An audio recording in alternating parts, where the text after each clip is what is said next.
کرم یہ مجلس شبیر نے کیا، ورنہ کہاں غریب کا گھر اور کہاں حسین کی ماں، کہاں غریب کا گھر اور کہاں حسین کی ماں۔ کرم یہ مجلس شبیر نے کیا، ورنہ کہاں غریب کا گھر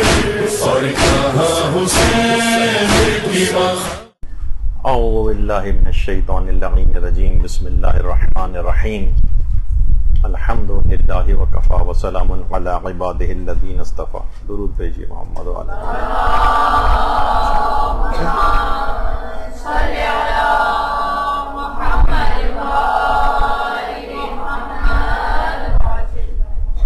عام طور پر عمومی زندگی میں عزاداری سے متعلق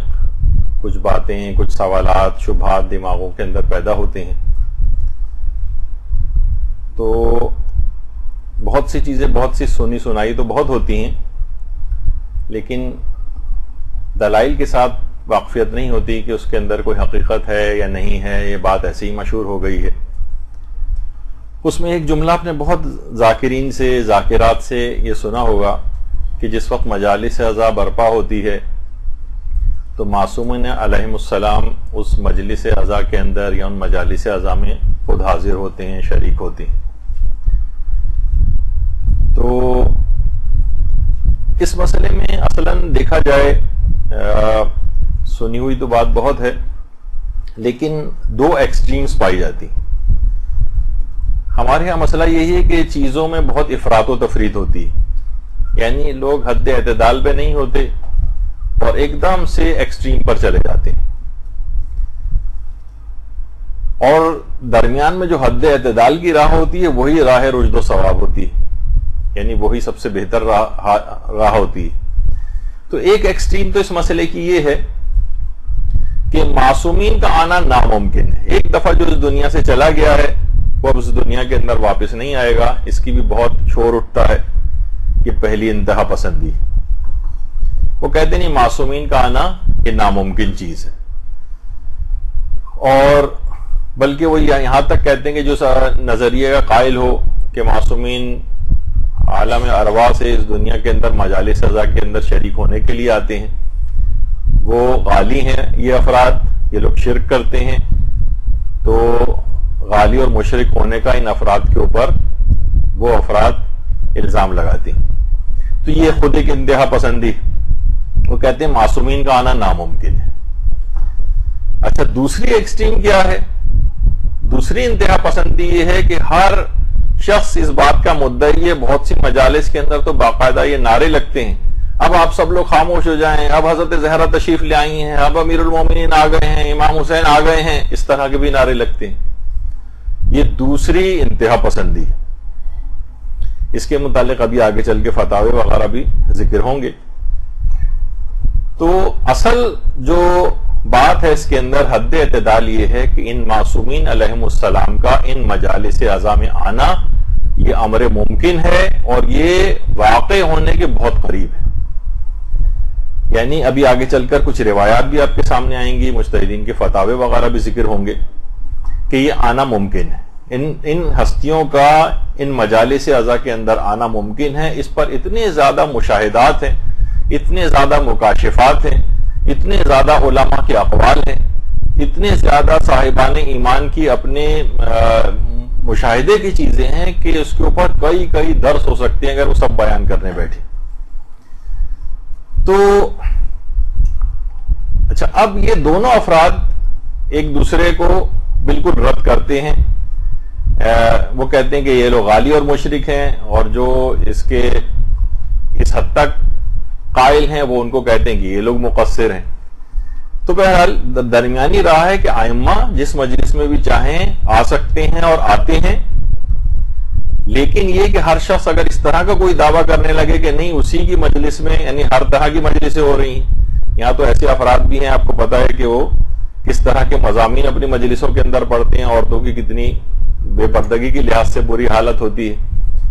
تو وہ ان مجالس کے اندر بھی وہ ہستیاں تشریف لائیں. اس پہ بھی آگے چل کر ہماری گفتگو ہوگی اور علماء کے اقوال بیان ہوں گے.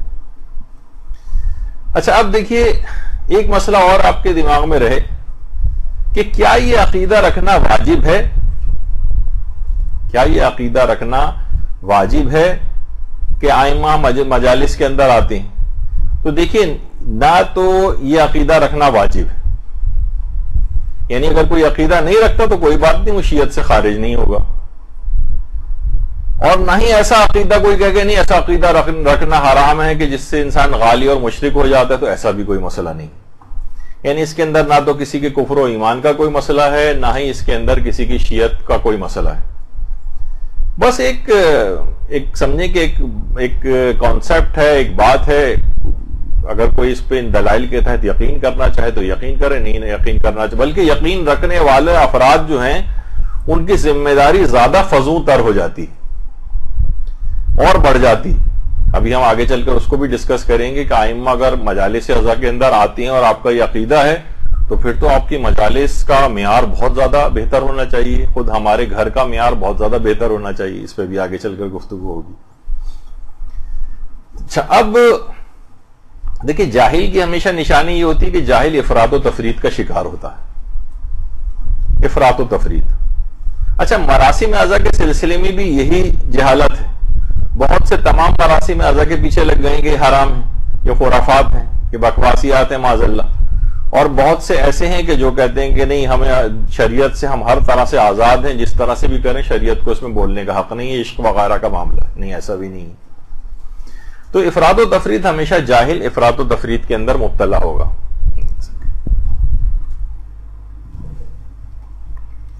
تو جاہل کی یہ خصوصیت ہوتی. اچھا اب تو بجائے اس کے کہ ہم خود سے کوئی فیصلہ کریں، ہمیں چاہیے کہ ہم دین کے جو اسپیشلسٹ حضرات ہیں، دیکھیے آج کل کا دور جو ہے اصل میں اسپیشلائزیشن کا دور ہے. یہ ماہرین فن کا دور ہے. ہر فن کے ماہر کے پاس انسان جاتا ہے. کوئی بھی اپنا اسے کام کرانا ہوتا ہے، مکان کا نقشہ بنوانا ہے، آرکیٹیکٹ کے پاس جائے گا، جو فن کا ماہر ہے اس کے پاس جائے گا. پانی آپ کو خرید کے پینا ہے، آپ پوچھتے ہیں کہ سب سے اچھی کمپنی کون سی ہے جو منرل واٹر وغیرہ پرووائڈ کرتی ہے. بچے کو آپ کو ٹیوشنز پڑھوانی ہوتی ہیں، آپ سبجیکٹ اسپیشلسٹ وغیرہ کو دیکھ رہے ہوتے ہیں. تو ہر چیز میں دنیا کے معاملے کے اندر ہم ماہرین فن سے رجوع کرتے ہیں. یہ دین کا معاملہ کچھ بیچارہ اس قسم کا معاملہ بن گیا ہے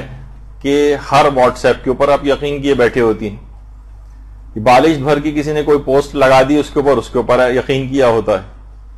ہر کوئی بھی فیس بک کے اوپر کسی بھی جگہ کوئی اسکالر بن کے کوئی گفتگو کر رہا ہوتا ہے تو ہم اس کے اوپر یقین کیے ہوتے ہیں. یعنی صرف دین کا معاملہ ہی گویا اتنا ہلکا ہو گیا کہ اس میں ہم اسپیشلسٹ مجتہدین کے پاس نہیں جاتے،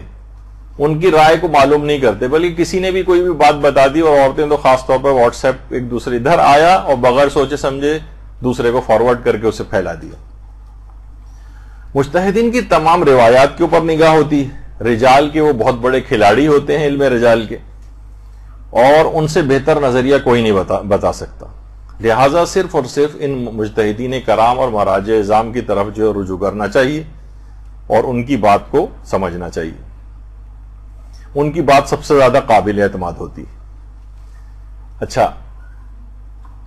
چاہے آپ یہ کہیں کہ بھائی ان باتوں کے اندر بہت سی فقہی احکام نہیں ہے تو اس کے اندر تقلید تو نہیں ہوتی ہے، لیکن خواہ تقلید نہ ہو لیکن زیادہ اعتماد انہی افراد کی بات پر کیا جائے گا کہ جو قرآن و حدیث کو سب سے زیادہ سمجھتے ہیں. ہم کہیں گے ٹھیک ہے فقہی مسائل میں تو ہم آپ کی بات مانیں گے، نجاست طہارت وغیرہ کے مسائل کے اندر وغیرہ، اور جہاں بڑے بڑے مسائل آئیں گے جس میں ہم کہتے ہیں تقلید نہیں ہے، وہاں ہم خود سے تحقیق کریں گے. یعنی ہم اتنے بڑے ہو گئے اور ان کی رائے پر اعتماد نہیں کریں گے. تو اب دیکھیے یہ جو ائمہ کے متعلق یہ بات ہے کہ ائمہ اطہار جو ہیں یا 14 معصومین علیہم السلام، یہ جو ہیں صرف مجالس اعضاء میں آنے کا ان کا مسئلہ ہے کہ یہ آ سکتے ہیں نہیں آ سکتے. نہیں، بہت ساری باتیں ایسی ہیں کہ جس کے اندر مثلا اگر کوئی شخص اس دنیا سے جا رہا ہوتا ہے اور حالت احتضار میں ہوتا ہے، اس کی جسم سے روح نکل رہی ہوتی، اس وقت کے متعلق بھی ہے کہ آئمہ کتنی روایت ایسی ہیں کہ آئمہ حالت احتضار میں اس کے پاس آتی ہیں، جس پہ ابھی آگے چل کر گفتگو ہوگی. پھر قبر کے اندر آئمہ کا آنا کہ ہر مومن ہو یا کافر وہ ان کو ضرور دیکھتا ہے. مومن دیکھ کر ان کو خوش ہو جاتا ہے، کافر کو دیکھ کر ان کو مایوسی ہونے لگتی. اچھا، اس کے اندر بھی یعنی حالت احتضار میں ان کے آنے کے متعلق بھی بات چیت ہے، صرف مجلس عزا کی بات نہیں ہے. قبر میں بھی ان کا آنا، اس کے متعلق بھی بحث ہوتی ہے. اس کے علاوہ واقعات کربلا کے ضمن میں بھی کتنی ہی روایات ایسے آپ سنتی ہیں، پڑھتی ہیں. حضرت زہرا سلام اللہ علیہا کا اللہم صلی علی محمد و علی محمد،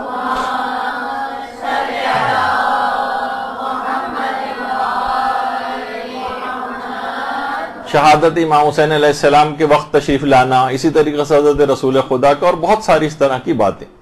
اسی طرح زائرین کے پاس ان ہستیوں کا آنا، اس کے متعلق بھی ہیں روایات بھی ہیں، واقعات بھی ہیں، مشاہدات بھی ہیں، مکاشفات بھی ہیں، بے شمار اس طرح کی چیزیں ہیں، اور علماء اور مجتہدین کے فتاوی بھی. اچھا، اب اس نظریے پر عقیدہ رکھنے کے جو نتیجے ہیں یہ بھی ابھی ہم آگے چل کر ڈسکس کریں گے، لیکن پہلے ایک واقعے سے اس کی ابتدا کرتے ہیں جس سے آپ کو سمجھ میں آئے گا. مثلا ایک مجتہد گزرے ہیں آیت اللہ کربلائی احمد تہرانی. تہران سے ان کا تعلق تھا، لیکن ان کا پورا خاندان کربلا میں جا کر آباد ہو گیا تھا. اور یہ کربلائی احمد تہرانی یہ مرزا بزرگ شیرازی جو تھے تمباکو والے، یہ ان کے شاگردوں میں سے ان کا شمار ہوتا ہے، اور آخوند خراسانی وغیرہ کے شاگردوں. اور اتنے مقدس تھے یہ کربلائی احمد تہرانی کہ نماز جماعت نہیں پڑھاتے تھے، جس طریقے سے علامہ محمد حسین طباطبائی نماز جماعت نہیں پڑھاتے تھے. آپ یہ نہیں کہ ان لوگوں کے تقدس کی ایک علامت ہوتی تھی، بہت سے لوگ بہت زیادہ محتاط ہوتے ہیں. جیسے اویس قرنی کے متعلق ملتا ہے کہ ایک دفعہ انہوں نے نماز جماعت کی امامت کی تھی، اس کے بعد سے کہا تھا اب نہیں پڑھاؤں گا میں، کیونکہ مجھے دل میں یہ خیال پیدا ہونے لگا تھا کہ میں ان سب لوگوں سے افضل ہوں، جبھی تو مجھے آگے کھڑا کیا گیا ہے، تو میں اپنی عاقبت برباد نہیں کر سکتا. ان کا ایک کمال احتیاط ہوتا ہے علماء کا. تو آیت اللہ محمد حسین طباطبائی کی طرح سے کربلائی احمد تہرانی بھی نماز جماعت نہیں پڑھاتے تھے. اور آیت اللہ علی آقا قاضی بھی اسی طرح سے تھے، وہ بھی نماز جماعت نہیں پڑھاتے تھے، کیونکہ کمال احتیاط کا ایک مرحلہ ہوتا ہے جو ان لوگوں کے ساتھ ہی سازگار ہوتا ہے. ہر کوئی شخص اس طرح کے طریقوں پہ عمل بھی نہیں کر سکتا ہے. اور کربلائی احمد تہرانی میں ان کا تعارف اس وجہ سے کر رہا ہوں، جو واقعہ بھی آپ کے سامنے آئے گا، کہ مجتہد مسلم تھے لیکن کبھی اپنا رسالہ عملیہ نہیں لکھا، تقلید بھی اپنی نہیں کرواتے تھے. اور اس قدر گریہ و بکا کرتے تھے، اس قدر گریہ و بکا کرنے والے تھے، خاص طور پر اپنی جو نمازیں نافلہ یہ پڑھتے تھے اس کے اندر بہت زیادہ گریہ کرتے تھے، بے تحاشا گریہ، کہ ان کا نام ہی پڑ گیا تھا بکا. اور امام حسین پہ گریہ کر کر کے اپنی ایک آنکھ بھی ضائع کر لی تھی، اس قدر کہ واحد العین کے نام سے مشہور ہو گئے تھے. اور باقاعدہ جو کتاب ہے آثار و برکات توسل کے نام سے، اس میں ان کا ایک واقعہ ہے کہ ایک بار عاشورے کے روز انہوں نے اپنے گھر میں مجلس عزا رکھی اور لوگوں کو اطلاع کر دی کہ جن جن افراد کو آنا اس ٹائم کے اوپر عاشور کے روز میرے گھر مجلس ہے. اچھا، آپ کو پتہ ہی ہے کہ عاشور کے دن جو ہے لوگوں کی صاحبان ایمان کی بہت سی مصروفیات ہوتی ہیں، باہر جلوسوں وغیرہ کے اندر بھی جانا ہوتا ہے، اس سے پہلے شب عاشور کی تھکاوٹ ہوتی ہے، رات بھر کا جاگنا وغیرہ. تو کچھ مصروفیات کی وجہ سے لوگ ان کے گھر مجلس عزا میں نہیں پہنچے. یہ خود فرماتے ہیں کربلائی احمد تہرانی کہ میں اپنے گھر میں جو سماوار رکھا ہوا تھا اور اس کے پاس میں بالکل افسردہ بیٹھا ہوا تھا، اور رنج و غم سے میرا دل تڑپ رہا تھا کہ میں نے مجلس عزا میں لوگوں کو بلایا لیکن کوئی بھی نہیں آیا. اس حزن و ملال کی کیفیت میں اچانک میری نگاہوں کے سامنے سے پردے ہٹ گئے اور دیکھا کہ حضرت امیر المومنین علیہ السلام اپنے تمام فرزندوں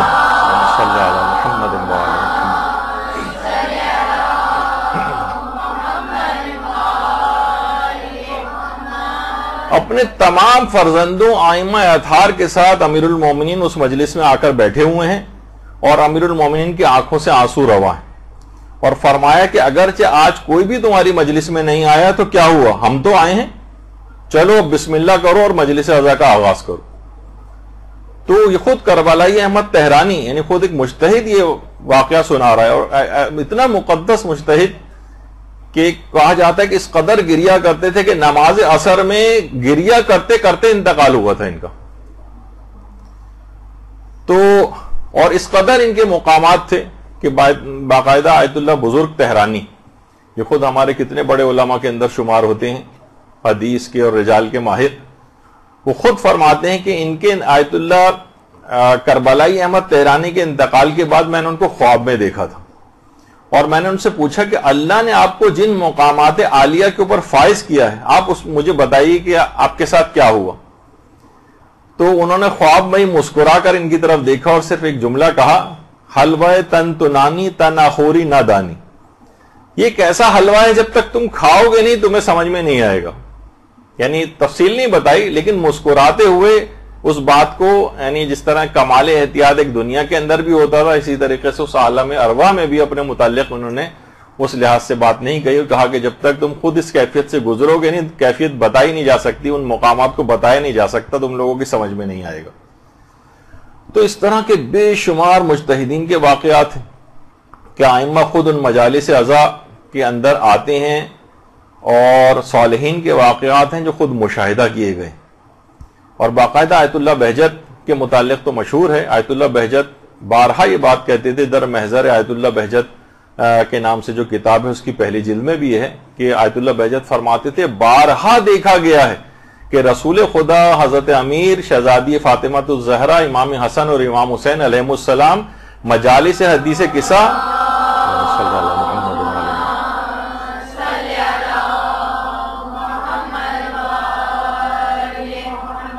اور مجالس توسل میں حاضر ہوتے ہیں، بارہا دیکھا گیا ہے، بارہا دیکھا گیا ہے۔ تو اس سے بھی آپ اندازہ لگائیں، اسی وجہ سے آیت اللہ بہجت بہت زیادہ مجلس عزا کے احترام کے قائل تھے، اور جو شخص بھی مجلس عزا میں ان کے گھر آتا تھا ہر شخص کا اس طرح سے کھڑے ہو کر استقبال کرتے تھے، حتیٰ کہ آنے والے چھوٹے چھوٹے بچوں کے احترام میں آیت اللہ بہجت کھڑے ہو جاتے تھے کہ یہ بزرگ اور جوان ان کا احترام، کہ نہ جانے معصومین کب اس مجلس کے اندر تشریف لے آئیں، تو مکمل عزت اور احترام ان مجلس عزا میں شریک ہونے والوں کا ہونا چاہیے۔ اسی مجلس عزا کا اس قدر احترام کہ آیت اللہ گلپائیگانی جس زمانے میں ہاسپٹل میں ایڈمٹ تھے، یہ تو خیر بالکل آخری وقت کی تقریباً ان کی کچھ تصاویر ہیں کہ جب انتقال ہونے والا تھا، یعنی آخری دن ان کے چل رہے تھے، لیکن اس سے پہلے جب کسی حد تک بہتر بھی تھی طبیعت اور ہاسپٹل میں تھے، تو ہاسپٹل میں بہت سارے لوگ دیکھنے کے لیے آتے تھے، تو ان میں ایک مرثیہ خان اور نوحہ خان بھی ان کے پاس آیا، اور وہاں پر بھی ایک طریقہ کار ہے کہ کوئی بھی مرثیہ خان یا نوحہ خان کسی مریض کی عیادت کے لیے آئے تو وہ آ کر کچھ نہ کچھ سناتا ہے ان کو، کوئی نوحہ کوئی مرثیہ، اس کے اندر ایک برکت بھی ہے۔ تو اس کو فوراً روک دیا آیت اللہ گلپائیگانی نے، ابھی رک جاؤ، اور باقاعدہ اس کے بعد انہوں نے باوضو ہوئے اور اپنے آبا اور قبا کو منگوایا کہ یعنی دماغ میں کانسیپٹ یہ کہ جس وقت اس کا تصور مکمل احترام کے ساتھ مجھ کو مجلس عزا سننی ہے، یہ نوحہ سننا ہے، یہ مرثیہ سننا ہے، گریہ ہونا ہے، ایک لحاظ سے مجلس عزا کسی کیفیت ہو جائے گی، ائمہ معصومین کا اس کے اندر آنا ہو سکتا ہے، تو مکمل احترام کے ساتھ لباس بھی مناسب ہو، اس طرح سے اتنا اہتمام کر کے آیت اللہ گلپائیگانی بیٹھا کرتے تھے۔ اچھا، یہ اتنا اور بتا دیا جائے کہ باقاعدہ اس کا ایک آیت اللہ بہجت نے مریض کی شفا یابی کی جو اعمال بتائیں، اس میں بہت ساری چیزیں اس کے اندر ہیں، وہ تو بھی بیان کرنا مقصد نہیں ہے، لیکن چھٹے نمبر کے اوپر یہ جو چیز لکھی ہوئی ہے، آیت اللہ بہجت فرماتے تھے مصائب محمد و آل محمد علیہ السلام مریض کو اس طرح سے سنائیں کہ وہ متاثر ہو جائے اور غمگین ہو کر گریہ کرے۔ یہ اگر کسی جگہ مریض کے ساتھ ایسا ہو تو اس کو مصائب سنا کر گریہ کروایا جائے، یہ شفا یابی کے لیے بہت مجرب عمل ہے۔ تو اس لحاظ سے آیت اللہ گلپائیگانی اور دیگر جو علماء ہیں ان کے پاس بھی جب کوئی اس طرح سے افراد جاتے ہیں تو وہاں کچھ نہ کچھ نوحہ مرثیہ یا کوئی ایسا ذکر مصائب کا کرتے ہیں کہ ان کو رونا آ جائے، یہ شفا یابی کے اندر بہت مؤثر سمجھا گیا۔ تو بہرحال پوری تیاری کے ساتھ آیت اللہ گل پائگانی اس طرح سے بیٹھے، اور اس کے بعد پھر انہوں نے جو ہے وہ مرثیہ اور نوحہ وغیرہ سنا. تو یہ تمام چیزیں ایسی ہیں کہ علماء اور مجتہدین اس کے اتنے زیادہ قائل ہیں. اچھا، اب تاکہ احترام کے کوئی منافی نہ ہو جائے کوئی چیز. اچھا، اب کیا ائمہ معصومین کا مجالس اعضاء میں آنا ممکن ہے؟ اس پہ مجتہدین نے کچھ فتاوے وغیرہ بھی دی ہیں. جیسے آیت اللہ خوئی، آیت اللہ خوئی کے متعلق آیت اللہ صادق روحانی باقاعدہ جو آج کل بھی مجتہدین زندہ مراجع میں سے ہیں، وہ کہتے ہیں کہ زمانے غیبت کبریٰ سے لے کر آج تک آیت اللہ خوئی سے بڑا کوئی مجتہد نہیں گزرا. یعنی ان کی بھی اس لحاظ سے گواہی، آیت اللہ خوئی کی تقلید میں جو لوگ باقی تھے آج تک ان کی تقلید میں باقی چل رہے ہیں، کیونکہ سب مراجع کہتے ہیں کہ مردہ مجتہد اگر عالم ہے تو اس کے فتووں پہ باقی رہنا، جیسے آغا سیستانی بھی اس بات کے قائل ہیں کہ واجب ہو جاتا ہے. تو ان کی تقلید میں ابھی تک لوگ باقی ہیں ان کے علم کے اعتبار سے. جب ان سے بھی پوچھی گئی یہ بات تو باقاعدہ جو ان کی کتاب ہے سیرات النجات، سیرات النجات جو ان کی کتاب ہے استفتاءات کی، اس کے اندر بھی آغا خوئی نے یہ بات لکھی، اور اس کی تیسری جلد کے اندر یہ بات ہے، تیسری جلد میں. اور باقاعدہ یہ تیسری جلد ہے ان کی کتاب کی، اور اس کے اندر یہ والا مسئلہ آیت اللہ خوئی سے پوچھا گیا ہے کہ آپ یہ بتائیے کہ روایات کے اندر جو یہ بات آئی ہے کہ رسول خدا اور حضرت زہرا جو ماتم عزائے حسین کی جو مجالس ہوتی ہیں اس کے اندر شریک ہوتے ہیں، تو آپ کی اس متعلق کیا رائے ہے؟ اور اگر یہ بات صحیح ہے کہ وہ شریک ہوتے ہیں تو کیا باقی سب ائمہ بھی اس میں شریک ہوتے ہیں؟ تو آیت اللہ خوئی نے کہا کہ جی ہاں، یہ بالکل امر ممکن ہے. وبعض الروایات دلت علیہ، اور بہت سی روایات، بعض روایات اس بات پر دلالت کرتی ہیں. تو آیت اللہ خوئی بھی اس بات کے قائل ہیں کہ مجلس امام حسین علیہ السلام میں جناب رسول خدا، شہزادی زہرا اور دیگر معصومین کا آنا امر ممکن ہے، کیونکہ بعض روایات اس مطلب پر دلالت کرتی ہیں. باقاعدہ آیت اللہ فقی جیسے عظیم فقی کا جو ہے یہ نظریہ ہے. تو اسی طریقے سے آیت اللہ اسحاق فیاض، آیت اللہ اسحاق فیاض سے بھی یہ والا مسئلہ پوچھا گیا. تو آیت اللہ اسحاق فیاض کا تو الگ سے تحریری طور پر بھی یہ فتویٰ جو ہے موجود ہے کہ جب سوال پوچھا گیا کہ یہ بات نقل کی جاتی کہ اہل بیت علیہم السلام جو ہے مجالس عاشورہ کے اندر شریک ہوتے ہیں، تو کیا یہ بات صحیح ہے؟ تو انہوں نے جواب دیا کہ بعض شیعوں کا یہ عقیدہ ہے کہ ایسا ہوتا ہے، اور یہ وہو ممکن، یا یہ بات ممکن ہے، وہ غیر بعید اور بعید نہیں ہے اللہ تعالی، اللہ کے نزدیک کوئی ایسی بات نہیں. یعنی اللہ اگر انہیں بھیجنا چاہے، اللہ کی طرف سے اذن یافتہ ہو کر وہ آنا چاہیں تو بات غیر بعید ہے، یعنی بالکل ممکن ہے کہ وہ مجالس اعضاء کے اندر آتے ہیں. تو آیت اللہ اسحاق فیاض جیسے جو موجودہ مجتہدین موجودہ صف اول جو ہے مراجع کی اس کے اندر شامل ہیں، ان کا بھی یہی نظریہ. اچھا، اسی طرح سے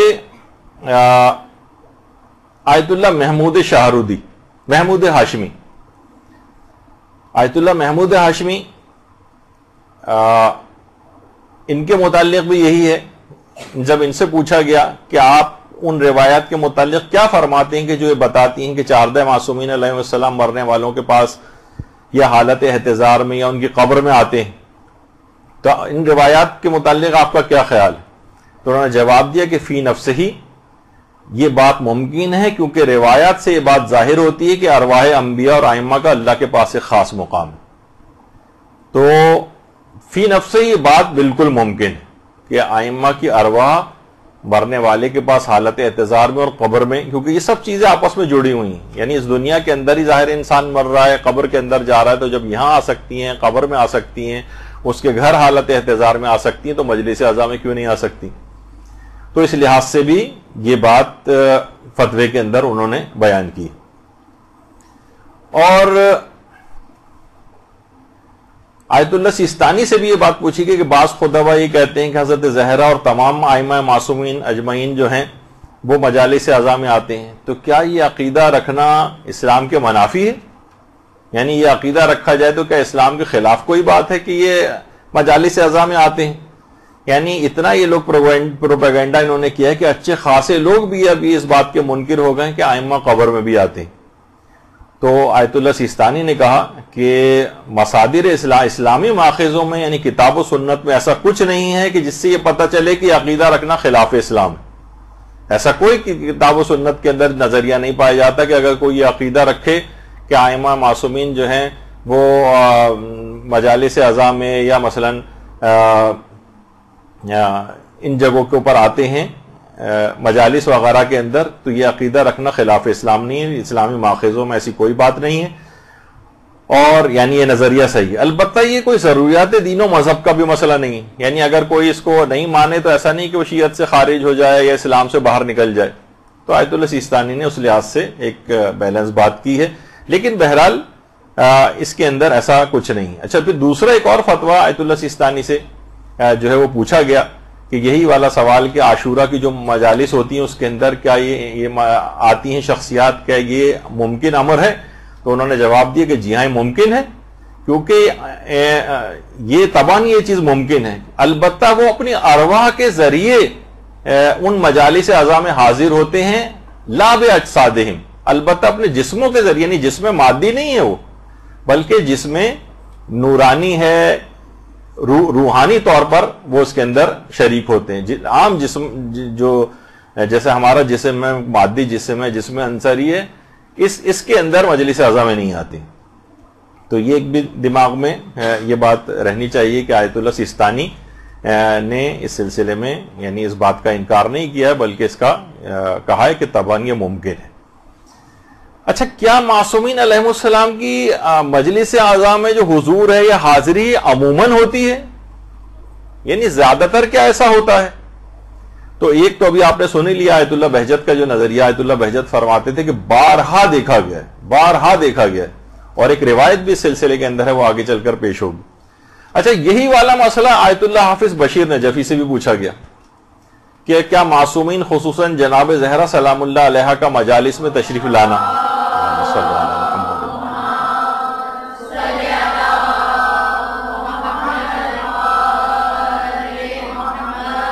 کیا کسی روایت کے اندر اس کا تذکرہ ملتا ہے؟ تو انہوں نے جواب دی کہ بعض روایات سے یہ اس کا ثبوت ملتا ہے، یہ بات ثابت ہوتی ہے کہ وہ مجالس اعضاء میں تشریف لاتی۔ پھر دوسرے دو سوال ان سے اور کیے گئے، کیا امیر المومنین علیہ السلام ہر مرنے والے کے پاس قبر میں تشریف لاتے ہیں؟ تو آیت اللہ حافظ بشیر نجفی نے فرمایا، جو ان کی کتاب شاعر حسینیہ کے اندر موجود ہے، بِاسْمِهِ سبحانہ، کئی روایات میں اس کا تذکرہ ملتا ہے، اور صاحب وسائل نے الفصول المہمہ میں امیر المومنین علیہ السلام کے انسان کی جان نکلنے کے وقت موجود ہونے کی بہت ساری روایات نقل فرمائی ہیں، جن سے ان کے صحیح مطلب ہونے کا اطمینان حاصل ہو جاتا ہے، یعنی کہ یہ بات صحیح ہے کہ امیر المومنین ہر مرنے والے کے پاس قبر میں تشریف لاتے ہیں۔ پھر دوسرا سوال یہی کیا گیا کہ جناب کیا معصومین علیہ السلام خاص طور پر جناب سیدہ مجلس اعضاء میں حاضر ہوتی ہیں؟ تو جواب دیے کہ بعض روایت میں اس کا تذکرہ ہوا، اور جناب سید الشہداء کی عظمت اور برکت اور اہمیت کے پیش نظر ایسا ہونا بہت ممکن ہے، بلکہ قریب الوقوع ہے، یعنی عموماً ایسا ہوتا ہے۔ تو آیت اللہ حافظ بشیر نجفی کا بھی آپ نے دیکھا کہ وہ بھی اسی نظریے کے قائل ہیں۔ اچھا، پھر اس کے بعد آیت اللہ صادق روحانی سے بھی یہ بات پوچھی گئی، تو انہوں نے بھی یہی بات فرمائی ہے کہ آیات سے بھی اور کچھ نصوص اور ایسی ہیں، یعنی صحیح احادیث، اس سے بات پتہ چلتی ہے کہ پیغمبر اکرم اور ائمہ معصومین علیہ السلام موت کے وقت اور قبر کے اندر جب سختیاں پیش آتی ہیں تو مدد کے لیے وہ لوگ تشریف لاتے ہیں، اور یہ ایک ایسے تصرفات ہیں جو اللہ نے باقاعدہ اللہ کی اجازت سے ان کو دیے گئے ہیں، جس کی تفصیل الگ مقامات کے اوپر ملتی ہے۔ تو بہرحال انہوں نے بھی اس سلسلے میں یہ پوچھا کہ جب پوچھا گیا تو جواب یہی دیا کہ ائمہ کا اور حضور اکرم کا موت کے وقت اور قبر کے اندر اعانت کے لیے تشریف لانا یہ بالکل ثابت شدہ بات ہے، اور روایات سے یہ بات پتہ چلتی ہے۔ اچھا، پھر کیا یہ حضور، ایک سوال یہ بھی ہوتا ہے کہ بہت سے روایات سے یہ بات پتہ چلتی ہے، تو سوال بھی یہی کیا جاتا ہے علماء سے کہ کیا یہ ان کا آنا فقط مجالس عاشورہ میں ہوتا ہے؟ تو آیت اللہ شمس الدین وائزی سے یہ بات پوچھی گئی، تو انہوں نے بھی یہ کہا کہ بعض روایت سے بات ثابت ہوتی ہے کہ مطلق ایام میں ائمہ جو ہیں ان مجالس کے اندر آتے ہیں، لا فی عاشورہ فقط، یعنی صرف عاشورہ کے سلسلے کی جو مجالس ہے اس میں نہیں، مثلا ہو سکتا ہے کسی کی 100 کی مجلس ہو, کسی کی 40ویں کی مجلس ہو, کسی نے عام طور پر ویسی مجلس رضا گھر میں منعقد کی ہو, تو ان کے اندر بھی روایات سے بات ثابت ہوتی ہے کہ وہ اس میں بھی آتے ہیں. یعنی فقط عاشورے کے سلسلے کی مجالس سے ریلیٹڈ نہیں ہے یہ بات. تو باقاعدہ آیت اللہ شمس الدین واعظی نے کہا کہ یہ روایات مطلق طور پر ہیں, یعنی صرف عاشورے کی مجالس سے ریلیٹڈ بات نہیں ہے, کسی بھی مجلس کے اندر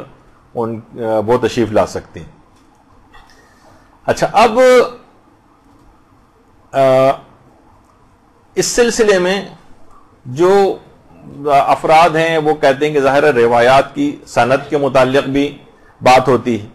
کہ بہت سی روایت ایسی ہیں کہ جن کی سند جو ہے وہ ضعیف ہے, یا بہت سی روایات کی سند میں ارسال ہے, یعنی بہت سے کچھ راوی بیچ میں سے غائب ہیں. تو دیکھیے کوئی واجب عقیدہ تو ہے نہیں کہ جس کے لیے آپ کہیں کہ بالکل صحیح سند روایتیں جو تمام اصولوں کے اوپر پورا اترتی ہوں صرف وہ قبول کی جائیں گی. کہ واجب عقیدہ نہیں, آپ نے سن لیا کوئی عقیدہ یہ نہیں بھی رکھے تو یعنی خدا کی طرف سے یہ آپ پر واجب نہیں کیا گیا ہے کہ آپ یہ اس نظریے کے حامل بنے. تو علماء نے کہا کہ قرائن کی بنیاد پر ہم ان احادیث کو رد نہیں کریں گے, بلکہ رجحان ظاہر کیا ہے کہ ایسا ہونا بالکل ممکن ہے اور بعید نہیں. اور علماء نے نہ صرف ان کی مخالفت نہیں کی بلکہ اپنے فتاوے میں اس نظریے کو ظاہر کیا ہے کہ ان کا آنا عین ممکن ہے, بلکہ بارہا ان کو دیکھا گیا ہے. تو اس لحاظ سے علماء کا ان احادیث کے اوپر عمل کرنا یہ جابر ذوف سند بن جاتا ہے, یعنی ان کی سند کے ذوف کو ختم کر دے گا, اور اس پہ اطمینان کے ساتھ کوئی بھی شخص اگر عقیدہ بھی رکھنا چاہے اس بات پہ تو اس کے اندر بھی کوئی حرج نہیں ہے, کیونکہ اس کے اندر بلکہ بعض مراجع تو اس حد تک قائل ہیں, جیسے آیت اللہ نائنی. آیت اللہ نائنی یعنی بہت ہی, یعنی اس وقت کے جتنے بھی, جیسے ابھی آپ نے آیت اللہ خوئی وغیرہ اور اس لیول کے علماء کا سنا, یہ ان کے بھی اساتذہ کے اندر سے تھے. آیت اللہ ضیاء الدین عراقی اور جو بہت ہی آیت اللہ نائنی. تو آیت اللہ نائنی نے تو اس نظریے کو تقریباً ضروریات مذہب شیعہ میں سے قرار دیا تھا. ضروریات مذہب شیعہ, خیر موجودہ مجتہدین تو یہ بات نہیں کہتے ہیں, لیکن میں اس کی اہمیت کے پیش نظر بتا رہا ہوں کہ ان کا نظریہ یہ تھا کہ یہ مسئلہ بالکل امور قطعیہ میں سے ہے اور یہ ضروریات مذہب شیعہ میں سے, یعنی اگر کوئی اس کا انکار کرے گا تو گویا وہ شیعت سے خارج ہو جائے گا. یہ ان کا اپنا ایک نظریہ تھا. تو اور وہ فرماتے تھے کہ روایات متواترہ میں قطعی طور پر یہ مضمون آیا ہے کہ ائمہ حاضر ہوتے ہیں. باقاعدہ جو ان کی کتاب ہے فتاوی کی, اس کے اندر بھی یہ موجود ہے. اور جو سوال نمبر 7 ان سے جو پوچھا گیا ہے کہ ائمہ مجالس عزا کے اندر آتے ہیں, تو انہوں نے فرمایا کہ یہ گروہ شیعہ امامیہ اثنا عشریہ کا عقیدہ ہے کہ جسمانی اعتبار سے انتقال فرما جانے کے بعد بھی معصومین اللہ کے نزدیک زندہ ہے, اور ان کے روضوں میں جو اذن دخول پڑھا جاتا ہے اور جو زیارت امام حسین پڑھی جاتی ہے, اس کی عبارت یہ کہ اشہد انکا تشہد مقامی و تسمع کلامی, یعنی باقاعدہ میں گواہی دیتا ہوں کہ آپ میرے مقام سے واقف ہیں اور میرے کلام کو سنتے ہیں. باقاعدہ یہ جو اذن دخول ہے یہ چھٹے امام کی ایک روایت ہے جو کہ علامہ ہلی نے اپنی کتاب کے اندر لکھی, العدۃ الدائی کے اندر. یعنی جو آپ یہ جا کر اذن دخول پڑھتی ہیں اصلاً یہ چھٹے امام کی ایک روایت ہے, اور وہ بھی انہوں نے اپنے اس فتوے کے اندر دلیل کے طور پر پیش کی ہے کہ ائمہ کی جب ہم جاتے ہیں کہ آپ ہمارے کلام کو سنتے ہیں, آپ میرے مقام سے واقف ہیں, یا بہت سی اس کے اندر یہ بھی آیا کہ آپ میرے سلام کا جواب دیتے ہیں, تو یہ سب کیا ہیں کہ گواہیاں اس بات کی. اور یہاں تک روایت میں یہ بھی بات آئی ہے کہ وہ اپنے رونے والوں کو دیکھتے ہیں اور اپنے زائرین کے لیے استغفار تک کرتے ہیں, اور ان کے اس کے بعد یعنی ان کے مغفرت کے لیے دعا کرتے ہیں. اور یہ فرماتے ہیں آیت اللہ نائنی کہ اس بات میں جو بھی شک کرتا ہے یا تو جہالت کی وجہ سے شک کرتا ہے اس بات میں, یا ائمہ کے مقامات سے واقف نہیں, اور جب ہی وہ اس کو ضروریات مذہب شیعہ میں سے قرار دیتے تھے اور کہتے تھے کہ احادیث متواتر اور قطعیہ سے یہ بات ثابت ہوتی. تو اس میں غلو وغیرہ کی کوئی بات نہیں ہے کہ ہم آپ ہی جو ہیں وہ ائمہ کے مقام کو اصل میں سمجھنے سے قاصر ہوتے. اور یہی بات آیت اللہ گلپائگانی نے, اچھا یہ جو ان کی آیت اللہ نائنی کی جو ابھی اپنے فتویٰ دیکھا, تفصیلی فتاوے ہیں ان کی کتاب کے اندر, اس کے اسکین پیجز ہیں, ان کو بھی پڑھنے کا وقت نہیں. تو آیت اللہ گلپائگانی بھی اس بات کے قائل تھے اور وہ کہتے تھے کہ باقاعدہ جو ان کی نتائج الافکار فی نجاست الکفار کے نام سے جو ان کی تقریری ابحاث ہیں جو علی کریم جہرمی علامہ نے جو ہے وہ جمع کیے ہیں، تو اس کے اندر بھی یہ بات آیت اللہ گلپائگانی نے نقل کی ہے کہ ان هذه الامور لیست غلو فی شانہم، یعنی یہ جتنے بھی باتیں ہیں یہ ائمہ کی شان میں کوئی غلو نہیں ہے، ان کی حیات سے مراد یہ ہے کہ وہ مرنے کے بعد ہمارے کلام کو سنتے ہیں اور ہمارے واقعات سے مطلع بھی ہوتے ہیں. جس طرح زیارت امیر المومنین میں بات آئی کہ اشہد انک تسمع کلامی و تشہد مقامی و یردون سلامی، تو فرماتے ہیں کہ یہ تمام چیزیں جو ہیں جو زیارت کے اندر بھی آئی ہیں. تو پھر اسی بات کے حاشیے میں نیچے علی کریم جہرمی نے لکھا ہے کہ کیسے غلو ہو سکتا ہے جبکہ شہداء کی حیات کے متعلق خود قرآن نے کہہ دیا ہے کہ وَلَا تَحْسَبَنَّ الَّذِينَ قُتِلُوا فِي سَبِيلِ اللَّهِ أَمْوَاتًا بَلْ أَحْيَاءٌ عِندَ رَبِّهِمْ يُرْزَقُونَ فَرَحِينَ بِمَا آتَاهُمُ اللَّهُ مِنْ فَضْلِهِ، جو قرآن کی آیت ہے سورہ آل عمران کی 196 اور 197 کے اندر کہ جو دنیا سے اللہ کی راہ میں مارے گئے ہیں اور دنیا سے چلے گئے ہیں تو ان کو مردہ نہ سمجھو، یا اللہ کے نزدیک زندہ ہیں، ان سے رزق پاتے ہیں. تو جب وہ خود یہ فرماتے ہیں کہ ہمارے آئمہ اطہار تو تمام شہداء کے بھی سردار ہیں، یعنی جن کی حیات شہداء کو جب قرآن نے بیان کیا ہے تو لہٰذا ان کے متعلق ایسا عقیدہ رکھنا کیسے غلو کے اندر آ سکتا ہے. ان کی حیات ہے، ان کی برزخی حیات ہے وہ، اور اس دنیا کے اندر آتے بھی ہیں ابھی آگے چل کر، جیسے کہ تفصیل اس کی بیان ہوگی. اور حضرت زہرا سلام اللہ علیہ کے متعلق روایت میں ملتا ہے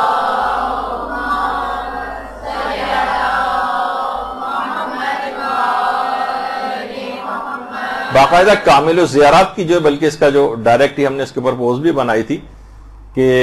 دختر رسول حضرت فاطمہ الزہرا سلام اللہ علیہ اپنے بیٹے حسین علیہ السلام کی قبر کے زائرین کے پاس تشریف لاتی ہیں اور اللہ سے ان کے گناہوں کی مغفرت طلب کرتی ہیں. یعنی زائرین کے پاس خود تشریف لاتی ہیں،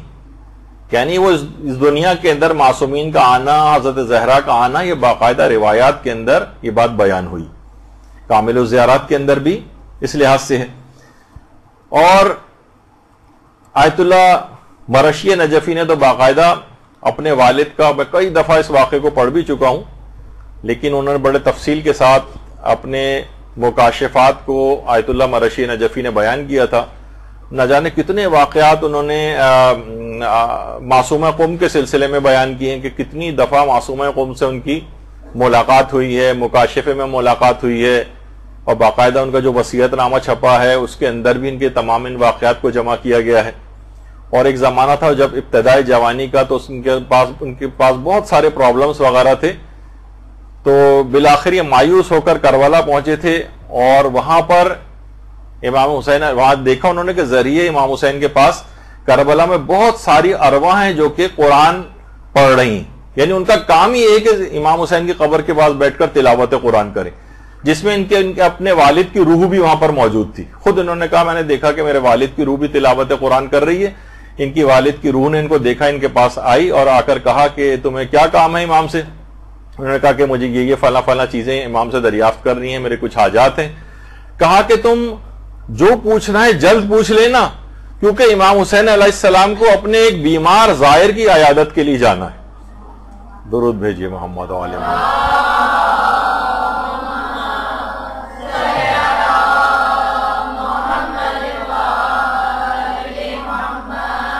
خود آیت اللہ مرشی نجفی کے اتنے مکاشفات ہیں اور اتنی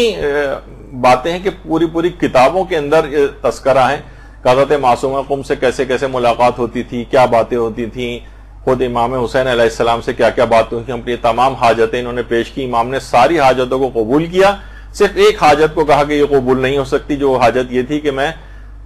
حج کے لیے مکہ جاؤں اور وہیں میرا انتقال ہو جائے حج کرنے کے بعد. امام نے کہا اس کو قبول نہیں کیا. اس کے بعد ظاہر ہے کہ واپس آئے اور اس کے بعد امام کو اتنے کام ان سے لینے تھے، اتنے بڑے بڑے کام آیت اللہ مرشی نجفی نے اس کے بعد وہاں سے آ کر کیے اور ایسی توفیقات ان کو حاصل ہوئیں. اور کیونکہ انہوں نے دعا کو اس شرط کے ساتھ مشروط کر دیا تھا کہ میں حج پہ جاؤں اور میرا انتقال ہو جائے وہاں جا کے، جس کو امام نے قبول نہیں کیا. یہ وجہ ہے کہ آیت اللہ مرشی نجفی ساری زندگی حج نہیں کیا، حج کے بغیر اس دنیا سے تشریف لے گئے. لیکن بہرحال ہے کہ اتنے بڑے بڑے کام جو ہے انہوں نے کیے. اچھا اب ایک بحث ہوتی ہے کہ جو آئمہ کا جو تشریف لانا ہے، چاہے وہ مجالس عزا میں ہوں، چاہے مثلا قبر میں ہوں، حالت احتضار میں ہوں، تو یہ ان کا حضور کی اس کی نوعیت کیا ہے، یہ کس طرح سے، یعنی ہم اس کو کیا سمجھیں. مثلا کیا ان کا حضور جسم مادی کے ساتھ ہوتا ہے جس طرح ہمارا جسم ہے اس طرح سے، یا ان کا جو حضور ہے وہ جسم ملکوتی اور نورانی کے ساتھ ہوتا ہے، یا یہاں پر حضور سے مراد یہ ہے ان کے آنے سے مراد عنایات معنوی. اس کے بھی کچھ علماء قائل ہیں کہ اس سے مراد یعنی حضور سے مراد عنایات معنوی، یعنی جس جگہ مجلس عزا برپا ہوتی ہے خاص طور پر ائمہ معصومین کی نگاہ کرم اس جگہ پر ہوتی ہے، اس مجلس عزا میں شریک ہونے والے مومنین پر ہوتی ہے، یا اس بانی مجلس پر، اس گھرانے کے اوپر ہوتی ہے کہ جہاں یعنی ان کا عنایات اور کرم جو ہے وہاں پر بہت اضافہ ہو جاتا ہے. حضور سے مراد یہ، کچھ علماء کے یہ بھی نظریہ اور اس میں بھی کوئی قباحت نہیں ہے.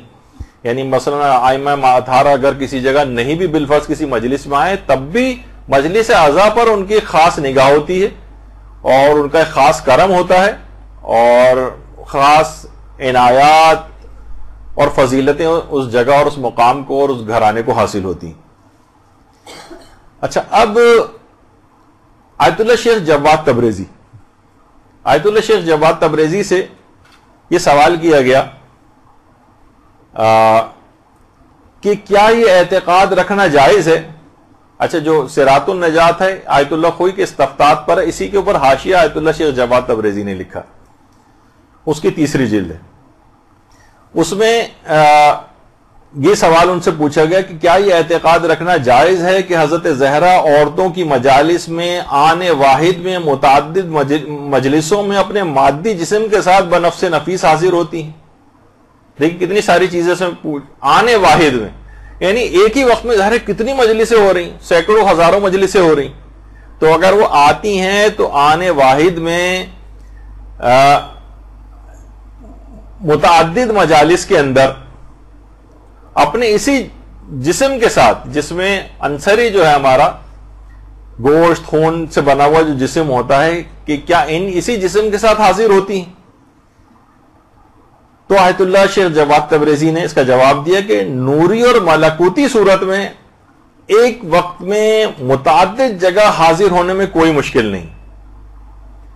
نوری اور ملکوتی جسم میں، کیونکہ وجود نورانی زمان و مکان کی قید سے آزاد ہوتا ہے، اور جس میں انصری جو ہے جو ہمارا مادی جسم، اس کی خصوصیت نہیں ہے، یہ زمان و مکان کا محتاج ہوتا ہے. یعنی ہم مثلا اگر کسی جگہ پہ، میں اس وقت یہاں پہ موجود ہوں تو میں نیچلے گراؤنڈ فلور پر موجود نہیں ہوں، میں آپ کی والی جگہ پہ کہیں موجود نہیں ہوں، جس میں جو ہمارا جسم ہے یہ اس کی خصوصیت ہے، ایک جگہ پہ ہوتا ہے تو دوسری جگہ اس سے خالی ہوتی. لیکن جو جسم نورانی اور ملکوتی ہوتا ہے اس کے لیے والی شرط نہیں، وہ زمان و مکان کی قید سے آزاد ہے، وہ آنے واحد میں متعدد جگہوں کے اوپر بھی حاضر ہو سکتا ہے. اس کی بھی مثالیں آگے چل کر آنے والی. تو انہوں نے فرمایا کہ اس کے اندر کوئی قباحت نہیں ہے، بالکل اس کو اس پہ نظریہ رکھنا کہ البتہ جس میں مادی کے ساتھ ظاہر نہیں ہوتی، البتہ جس میں نورانی اور ملکوتی کے ساتھ حضرت زہرا آنے واحد میں متعدد مجلسوں میں حاضر ہو سکتی. اس میں کوئی قباحت نہیں، کیونکہ باقاعدہ ایک بحث آتی ہے، علمی بحث، کہ بھائی ایک وقت میں ایک جگہ پر جسم موجود ہوتا ہے تو دوسری جگہ خالی ہوتی، تو کیسے ممکن ہے کہ ایک ہی وقت میں ایک جسم کئی جگہوں کے اوپر موجود ہو. تو یہ جسم مادی کے ساتھ یہ والی پرابلم ہے، لیکن جسم نورانی اور ملکوتی کے ساتھ نہیں. اچھا یہی سوال آیت اللہ حافظ بشیر نجفی سے بھی پوچھا گیا کہ ائمہ معصومین جو ہیں وہ مجالس عاشورہ میں شریک ہوتے ہیں، تو وہاں سے بھی یہی جواب آیا کہ جسم مادی اور انصری جو جسم طبعی ہوتا ہے ہمارا، یہ زمان و مکان کا محتاج ہوتا ہے، لیکن وجود برزخی یا وجود ملکوتی جو ہے یہ زمان و مکان کا محتاج نہیں ہے، اور یہ ایک وقت میں بھی متعدد جگہ پر حاضر ہو سکتا ہے. وہاں ان کا بھی فتویٰ یہی ہے. اچھا باقی 2 فتوے تو ابھی آپ نے سن لیے. انہوں نے کہا روایات سے یہ بات ثابت ہوتی ہے کہ حضرت زہرا جو ہے وہ مجالس عزا میں تشریف لاتی ہیں، اور یہی بات قبر کے سلسلے میں بھی، قبر میں ائمہ معصومین کا آنا، اس سلسلے میں ان کا بھی یہی جواب. اچھا جو کتاب ہے الانوار الالہیہ فی مسائل العقائدیہ، یہ آیت اللہ شیخ جواد تبریزی کی کتاب ہے، اور اس میں بھی یہ سوال ان سے پوچھا گیا ہے کہ حضرت امیر المومنین علیہ السلام کا قبر میں آنے سے متعلق. اللہم صلی علی محمد.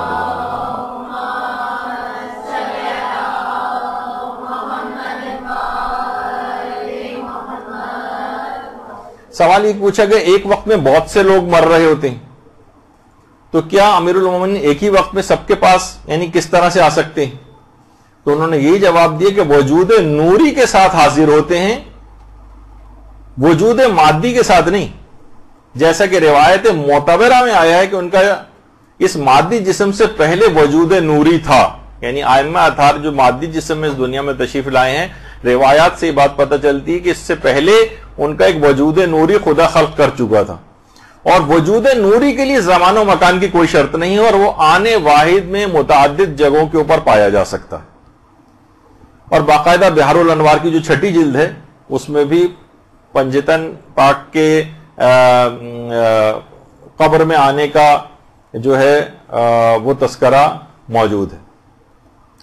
تو ابھی اتنا وقت نہیں ہے، لیکن بحار الانوار کی چھٹی جلد صفحہ 229 حدیث نمبر 32 کے اندر اس کی تفصیل جا کر دیکھی جا سکتی کہ وہ قبر کے اندر تشریف لاتے ہیں. اور بحاری کی چھٹی جلد کے اندر علامہ مجلسی نے حضرت ام سلمہ کی ایک روایت نقل کی ہے. ام سلمہ فرماتی کہ میں نے رسول خدا کو امیر المومنین امام علی علیہ السلام سے کہتے سنا کہ اے علی، اللہم صلی علی محمد و آل محمد،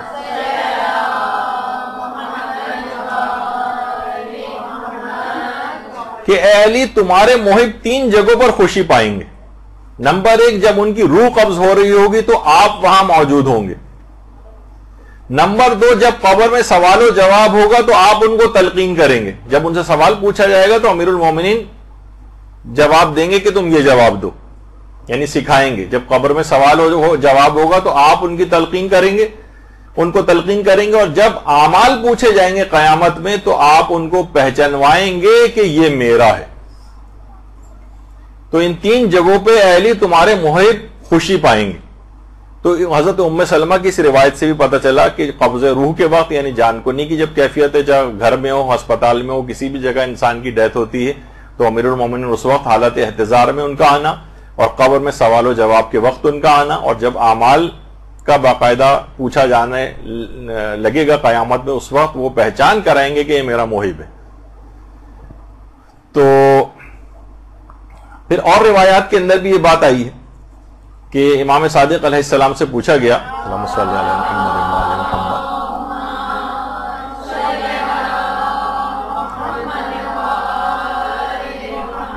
کہ جب مومن کی جان نکلتی اس کے متعلق بیان کریں. تو امام نے فرمایا کہ فرشتے اس سے بہت نرمی سے پیش آتے ہیں، اور ان فرشتوں کے پیچھے سے ہم ظاہر ہوتے ہیں، یعنی ہم پنجتن پاک اور ائمہ اطہار، اور مومن کو بتایا جاتا ہے کہ یہ رسول خدا ہیں اور یہ تمہارے امام ہیں. تو مومن کی خوشی کی اتنی انتہا ہو جاتی ہے کہ پھر موت سے عزیز کوئی چیز اس کو نہیں ہوتی. بس مجھے موت آ جائے اب اور میں ان کے ساتھ چلا جاؤں. اس پہ بھی کتنے واقعات الگ سے ہیں جو پڑھے ابھی جائیں، میرے پاس وقت نہیں ہے کیونکہ آج بس اس موضوع کو ختم کرنا ہے تو بہت تیز رفتاری کے ساتھ مجھے جانا پڑ رہا ہے، ورنہ خود اسی موضوع پر ہی کتنے واقعات ہیں جو موت کی مسائل کی پوری سیریز یہاں تقریباً 50 درسوں کی ہو چکی ہے. اگر کسی کو انٹرسٹ ہو تو لے کے سن سکتے ہیں، تو اس کے اندر وہ تمام واقعات بھی بیان کیے گئے. اچھا، اب یہ اس لحاظ سے اور باقاعدہ جو کتاب ایک معاد شناسی کے نام سے، معاد شناسی، آیت اللہ تہرانی کی جو کتاب ہے، اس کے اندر انہوں نے آیت اللہ محمد حسین طباطبائی یا آیت اللہ تہرانی، انہوں نے کتاب معاد شناسی لکھی ہے. شاید اس کا اردو ترجمہ بھی ہو گیا. آیت اللہ تہرانی فرماتے ہیں کہ آیت اللہ محمد حسین طباطبائی نے بات بیان کی ہے آیت اللہ علی آقا قاضی کے حوالے سے.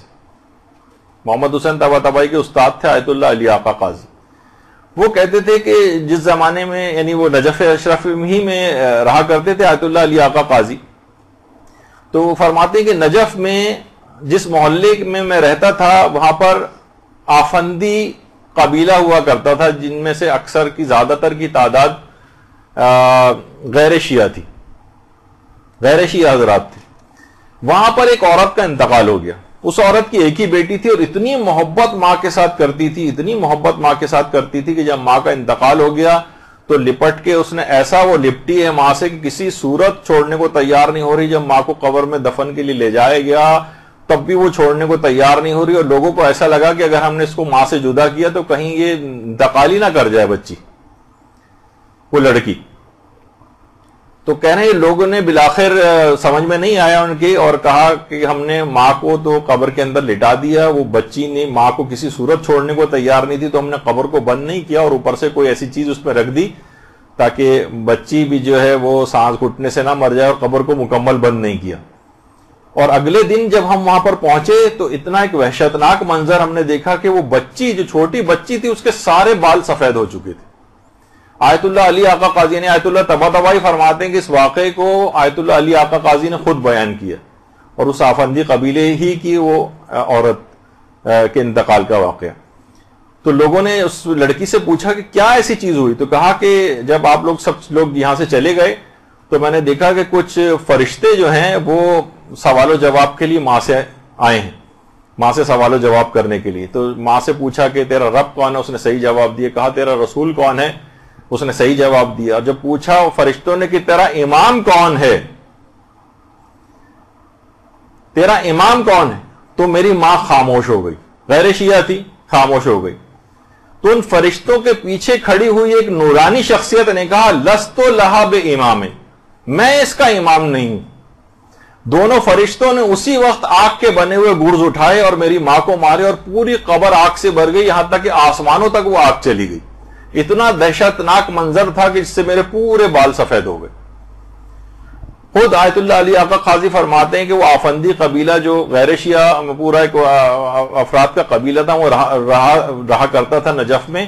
وہ اس واقعے کو سننے کے بعد وہ تمام کے تمام پورے کا پورا قبیلہ اس نے مذہب حقہ کو قبول کر لیا. درود بھیجیے نا محمد علیہ محمد.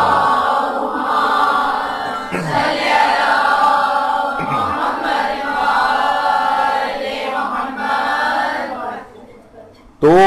کتنی کثیر تعداد میں اس طرح کی روایات ملتی ہیں کہ امیر المومنین کا قبر کے اندر آنا اور حالت احتضار میں آنا یا ائمہ معصومین کا مجالس اعزاء کے اندر آنا، اس میں کوئی مسئلہ نہیں ہے. اس عقیدے کو رکھنے میں کتنے واقعات اس کے شاہد ہیں. اور باقاعدہ کامل الزیارات میں بھی ہے اور بحر الانوار کی بھی 44ویں جلد میں بھی ہے کہ باقاعدہ جو اس کی ہم نے ایک پوسٹ بھی بنائی تھی کہ امام صادق نے جو راوی تھا مسمع نام کا، کہ امام نے اس سے کہا کہ تم عراق کے رہنے والے ہو، کیا زیارت کے لیے نہیں جاتے ہو؟ راوی نے کہا کہ بصرے میں ناصبی اور دشمن زیادہ ہیں، میں ڈرتا ہوں کہ میری زیارت کی خبریں حکومت تک نہ پہنچ جائیں اور وہ مجھے تکلیف اور آزار پہنچائیں. دیکھا اس زمانے کے اندر بھی سب ہوتا تھا. امام صادق نے فرمایا کیا حضرت امام حسین پر پڑھنے والے مصائب کو تم یاد کرتے ہو؟ اس نے کہا ہاں مولا یاد کرتا ہوں. امام نے سوال کیا کیا آہو نالا اور بیتاب اور غمگین بھی ہوتے ہو؟ آہو نالا کرتے ہو، بیتاب ہوتے ہو، غمگین ہوتے ہو؟ اس نے کہا جی ہاں، خدا کی قسم اتنا روتا ہوں کہ روتے روتے ہچکیاں بن جاتی ہیں، یہاں تک کہ میرے اہل خانہ بھی اس آثار کا مشاہدہ کرتے ہیں اور اس موقع پہ میں کوئی چیز کھا پی بھی نہیں سکتا ہوں اور غم و اندو کے آثار میرے چہرے پر ظاہر ہوتے ہیں. امام نے فرمایا خدا تمہارے رونے پر رحمت نازل کرے، واقعتاً تمہارا شمار ان لوگوں میں ہوتا ہے جو ہمارے مصائب پر آہو نالا کرتے ہیں اور ہماری خوشی میں خوش ہوتے ہیں، غم میں غمگین ہوتے ہیں. بے شک کہ تم مرتے وقت ہمارے آباء و اجداد کو اپنے پاس حاضر دیکھو گے. دیکھیے یہ جملہ، بے شک تم مرتے وقت ہمارے آباء و اجداد علیہم السلام کو اپنے پاس حاضر دیکھو گے اور تمہارے بارے میں وہ ملک الموت سے سفارش کریں گے اور تمہیں ایسی بشارت دیں گے کہ مرنے سے پہلے تمہاری آنکھیں منور ہو جائیں گی اور ملک الموت تم پر بچے کی نسبت ماں سے بھی زیادہ مہربان ہو جائے گا. کامل الزیارات میں اور بحار الانوار وغیرہ کے اندر بھی یہ والی روایت موجود ہے. تو کتنی ایسی روایات ہیں جس کے اندر کثرت سے بات آئی ہے کہ ائمہ معصومین کا قبر میں آنا یہ کوئی غیر عقلی بات نہیں ہے. اصل میں اس بات کو بیان کرنا اس وجہ سے بھی ہے کہ ان چیزوں کی مخالفت آج کل بہت ہونے لگی اور سوشل میڈیا کے اوپر اس قسم کے افراد بہت بیٹھنے لگیں گے جو ان چیزوں کا انکار کرتے ہیں. تو اچھا، اب یہاں جو حضور سے مراد جو ایک پہلو ہے وہ آیت اللہ ناصر مکارم شیرازی نے بھی کہا کہ حاضر ہونے سے ایک مراد یہ بھی ہو سکتی ہے کہ امام حسین علیہ السلام کی مجالس کو وہ زیادہ توجہ دیتے ہیں، ان کی عنایت زیادہ ان مجالس کے اوپر ہوتی ہے. حضور سے ایک مراد یہ بھی ہے. اور خود آیت اللہ سیستانی نے بھی اپنے ایک فتوے میں اس کا امکان ظاہر کیا ہے. جب ان سے یہ والی بات پوچھی گئی کہ مجالس اعظام رسول اکرم اور حضرت زہرا سلام اللہ علیہ آتے ہیں تو آپ کی اس متعلق کیا رائے ہے اور کیا باقیہ ائمہ بھی اس کے اندر شامل ہیں, تو انہوں نے بھی یہ کہا کہ یہاں پہ حضور سے مراد اشراف اور عنایت خاصہ ہیں اور اس کے اندر تمام دیگر ائمہ معصومین بھی شامل ہیں. لیکن دوسرا ہی فتویٰ انہی کا ہی وہ فتویٰ ہے کہ اس میں پوچھا گیا تھا کہ وہ آتے ہیں عاشورہ کے جو مجالس ہیں اس کے اندر کیا وہ شریک ہوتے ہیں, تو انہوں نے کہا کہ طبعاً یہ ممکن ہے لیکن اپنے جسم روحی کے ساتھ آ سکتے ہیں, جسم مادی کے ساتھ نہیں. یعنی دونوں طرح کی باتیں اس سلسلے میں احتمالات جو ہیں وہ پائی جاتی ہیں. اچھا, اور ایک اور روایت ہے بہار الانوار کی 6 جلد میں بھی, کہ جس میں خلاصہ اس کا یہ ہے کہ مومن جب رسول خدا کو قبر میں دیکھے گا تو ان کو پہچان لے گا, اس کی جزا پائے گا, اور کافر ان کو نہیں پہچان سکے گا اور اس کے بعد اس کو سزا دی جائے گی. یہ بھی روایت کے اندر یہ بات آئی. آیت اللہ صادق روحانی سے یہ بات پوچھی گئی کہ معصومین ایک وقت میں متعدد جگہ پر حاضر ہوتے ہیں تو کیا یہ اعتقاد رکھنا غلو میں تو نہیں آتا؟ بہت سے لوگ آج کل کہنے لیں گے یہ تو غلو ہے, یہ تو غالی ہو گیا ہے اگر کوئی اس قسم کا نظریہ رکھتا ہے. دیکھیے بہت سے لوگوں نے آج کل غلو اور تقصیر کی سٹیمپس بنوائی ہوئی, تم غالی ہو فوراً سٹیمپ لگا دی, تم مقصر ہو فوراً سٹیمپ لگا دی.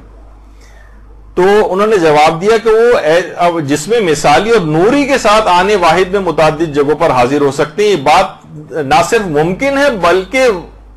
امر واقع, یعنی کہا کہ یہ امر ممکن ہے بل واقع, بلکہ یہ ایسا ہوتا ہے, ایسا ہوتا ہے. اور باقاعدہ ایک روایت ہے, سامارات الاعواد جو کتاب ہے, بہت مشہور کتاب ہے, اور خطیب علی ابن الحسین الہاشمی جنہوں نے ایک کتاب لکھی انہوں نے اس کے اندر ایک حدیث لکھی. حدیث تفصیلی ہے, بہرحال اس میں فضائل ایک راوی ہیں, وہ کہتے ہیں کہ گھر میں نے مجلس عزا برپا کی تھی اور اس کی اطلاع میں نے چھٹے امام کو نہیں دی تھی. تو جب میں امام کے پاس ملنے گیا, مولا نے مجھ سے پوچھا کہ کل تم کہاں تھے؟ دیکھو مجھ سے کچھ چیز چھپانا نہیں, تم نے کل اپنے گھر پہ مجلس عزا منعقد کی تھی, میں بھی تمہاری اس مجلس میں حاضر تھا. کہا کہ مولا آپ کہاں بیٹھے ہوئے تھے؟ کہا میں بالکل باہر دروازے کے پاس بیٹھا ہوا تھا. تو راوی نے فضیل نے کہا کہ مولا آپ صدر مجلس میں کیوں نہیں بیٹھے ہوئے تھے؟ صدر مجلس میں یعنی مجلس کے درمیان میں بیٹھتے, آپ دروازے کے باہر بیٹھے ہوئے ہیں. تو فقال الصادق علیہ السلام, امام صادق نے فرمایا کانت جدتی فاطمہ بصدر المجلس جالستن, میں کیا کرتا کہ میری جدہ فاطمہ زہرا سلام اللہ علیہ وہ صدر مجلس کے اندر بیٹھی ہوئی تھی, تو میں ان کے اجلال اور تعظیم کی وجہ سے اندر داخل نہیں ہوا اور دروازے کے باہر بیٹھ گیا. یعنی خود حضرت زہرا مجلس عزا کے اندر آئی ہوئی تھی. تو باقاعدہ یہ اور پھر یہ بھی انہوں نے کہا کہ حضرت فاطمہ زہرا سلام اللہ علیہ اپنے بیٹے حسین کے لیے جو مجلس عزا منعقد ہوتی ہے ہر مجلس عزا میں حاضر ہوتی ہیں. یہ باقاعدہ ان کا جملہ ہے, فی کل عزا, ہر مجلس عزا کے اندر ہماری جدہ فاطمہ زہرا اپنے بیٹے کی جو بھی مجلس عزا منعقد ہوتی ہے ہر مجلس عزا میں حاضر ہوتی. باقاعدہ ثمرات الاعواد جو کتاب ہے علی ابن الحسین الہاشمی کی, باقاعدہ اس کے اندر یہ روایت موجود ہے کہ امام نے فرمایا میں دروازے کے باہر اس وجہ سے بیٹھا ہوا تھا اپنی جدہ کے اجلال کی وجہ سے کہ صدر مجلس میں تو وہ بیٹھی ہوئی تھی. اس کا مطلب ہے کہ ان کا آنا اس لحاظ سے ثابت ہے. اچھا, اب جو یہ آپ سنتی ہیں کہ روایات کی اسناد کے متعلق لوگ اکثر اس میں بحث کرتے ہیں, تو آیت اللہ ناصر مکارم شیرازی سے بھی جب یہ بات پوچھی گئی تو انہوں نے کہا کہ اگرچہ اگر ہم قانونی طور پر جو اس کے اصول اور قواعد ہیں اس کے تحت دیکھیں تو معتبر کتابوں میں زیادہ اس سلسلے میں فرماتے ہیں کہ روایت نہیں ہے, لیکن بعض مومنین اور اہل بیت کے ماننے والوں نے کچھ مطالب نقل کیے جو امام حسین کی مجلس عزا میں اہل بیت کے آنے پر دلالت کرتی ہیں, اگرچہ مستند دلیل کے عنوان سے ان پر تکیہ نہیں کیا جا سکتا. اچھا, اب اس کے اندر یہ جو مسئلہ ہے کہ اس میں ائمہ کے فضائل کی روایات میں سند اتنی چیک نہیں کی جاتی, تو اس کی وجہ آیت اللہ محمد علی گرامی نے بہت اچھی بتائی ہے آپ کہ اس کے لیے بھی ہے, باقاعدہ ان کی کتاب ہے لولا فاطمہ لما خلقتکما, اس میں باقاعدہ انہوں نے نقل کیا ہے کہ اس طرح کے جو معجزات ہیں، دیکھیے بہت اہم بات ہے، معجزات کی روایات کے متعلق انہوں نے فرمایا اس جیسی روایات کو جو معصومین کے بارے میں خاص مقامات سے متعلق ہے، ان روایات میں راوی کا مجہول ہونا قدرتی بات ہے، یعنی راوی کے حالات پتہ نہیں ہے زیادہ تر فضائل کی روایتوں میں۔ اس کی وجہ بتائیے، کیونکہ اماموں کے زمانے میں فقہی احکام کے راویوں کو آمد و رفت اور سماجی کاموں میں کوئی مشکل پیش نہیں آتی تھی، لیکن اعتقادی مسائل بیان کرنے والے راویوں کو تقیہ کی شرائط کی وجہ سے گوشہ نشینی کے حالات گزارنا پڑتے تھے، اور وہ سماجی روابط سے الگ تھلگ رہتے تھے، وہ روزانہ کی بحثوں میں بھی زیادہ حصہ نہیں لیتے تھے، اس لیے ان کی عدالت اور وثاقت کے بارے میں بحث واقع نہیں ہوتی تھی۔ اس وجہ سے ان کا مجہول ہونا روایت کو اعتبار سے نہیں گراتا ہے، خصوصاً جو روایت قواعد کے مطابق ہو، اور یہی بات کہ یہ افراد امام کے مورد خطاب قرار پاتے تھے، اس سے معلوم ہوتا ہے کہ وہ اصحاب سر ہوتے تھے، جیسا کہ بعض دیگر مشابہ باتیں ائمہ کے مقامات کے بارے میں ایسے ہی افراد سے نقل ہوئی۔ یعنی جو کہا جاتا ہے نا کہ اس میں راویوں کا پتہ نہیں ہے زیادہ کہ ائمہ کے فضائل کی جو روایتیں، تو کہہ رہے ہیں کہ ائمہ کے فضائل کی روایتیں بیان کرنے والے راوی چھپ کے رہتے تھے، وہ عام حدیثوں کے بیان والوں کو تو آزادانہ میل جول کی اجازت ہوتی تھی، لیکن ایسے افراد کو قتل کروا دیا جاتا تھا، تو ان کے حالات زیادہ تر آئے نہیں۔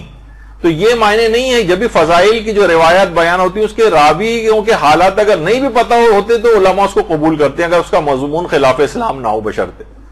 تو اکثر افراد جو ہاتھوں میں رجال وغیرہ کی جو وہ لے کے پھر رہے ہیں، فوراً دیکھتے ہیں راوی، ارے راوی تو مجہول ہے، تو لہٰذا فوراً روایت کو ریجیکٹ کر دیتے ہیں۔ یہ اصول نہیں ہے فضائل کی روایت کو ریجیکٹ کرنے کا، کیونکہ ان مجبوری تھی اس زمانے میں ائمہ کے فضائل کی جو روایتیں نقل کرنے کے معنی ہے کہ اسے قتل کروا دیا جائے، تو ایسے افراد چھپ کر رہتے تھے، ان کے حالات لوگوں کو پتہ نہیں چلتے تھے، اس وجہ سے یہ باتیں ٹھیک طور پر نہیں پتہ چل پائیں۔ تو لہٰذا اس قسم کی روایتوں میں اگر ضعف بھی پایا جائے کسی مجتہد کا یا کوئی نظریہ بھی مل جائے، تب بھی یہ معنی نہیں کہ وہ اس روایتوں کو جھوٹا کہہ رہا ہے،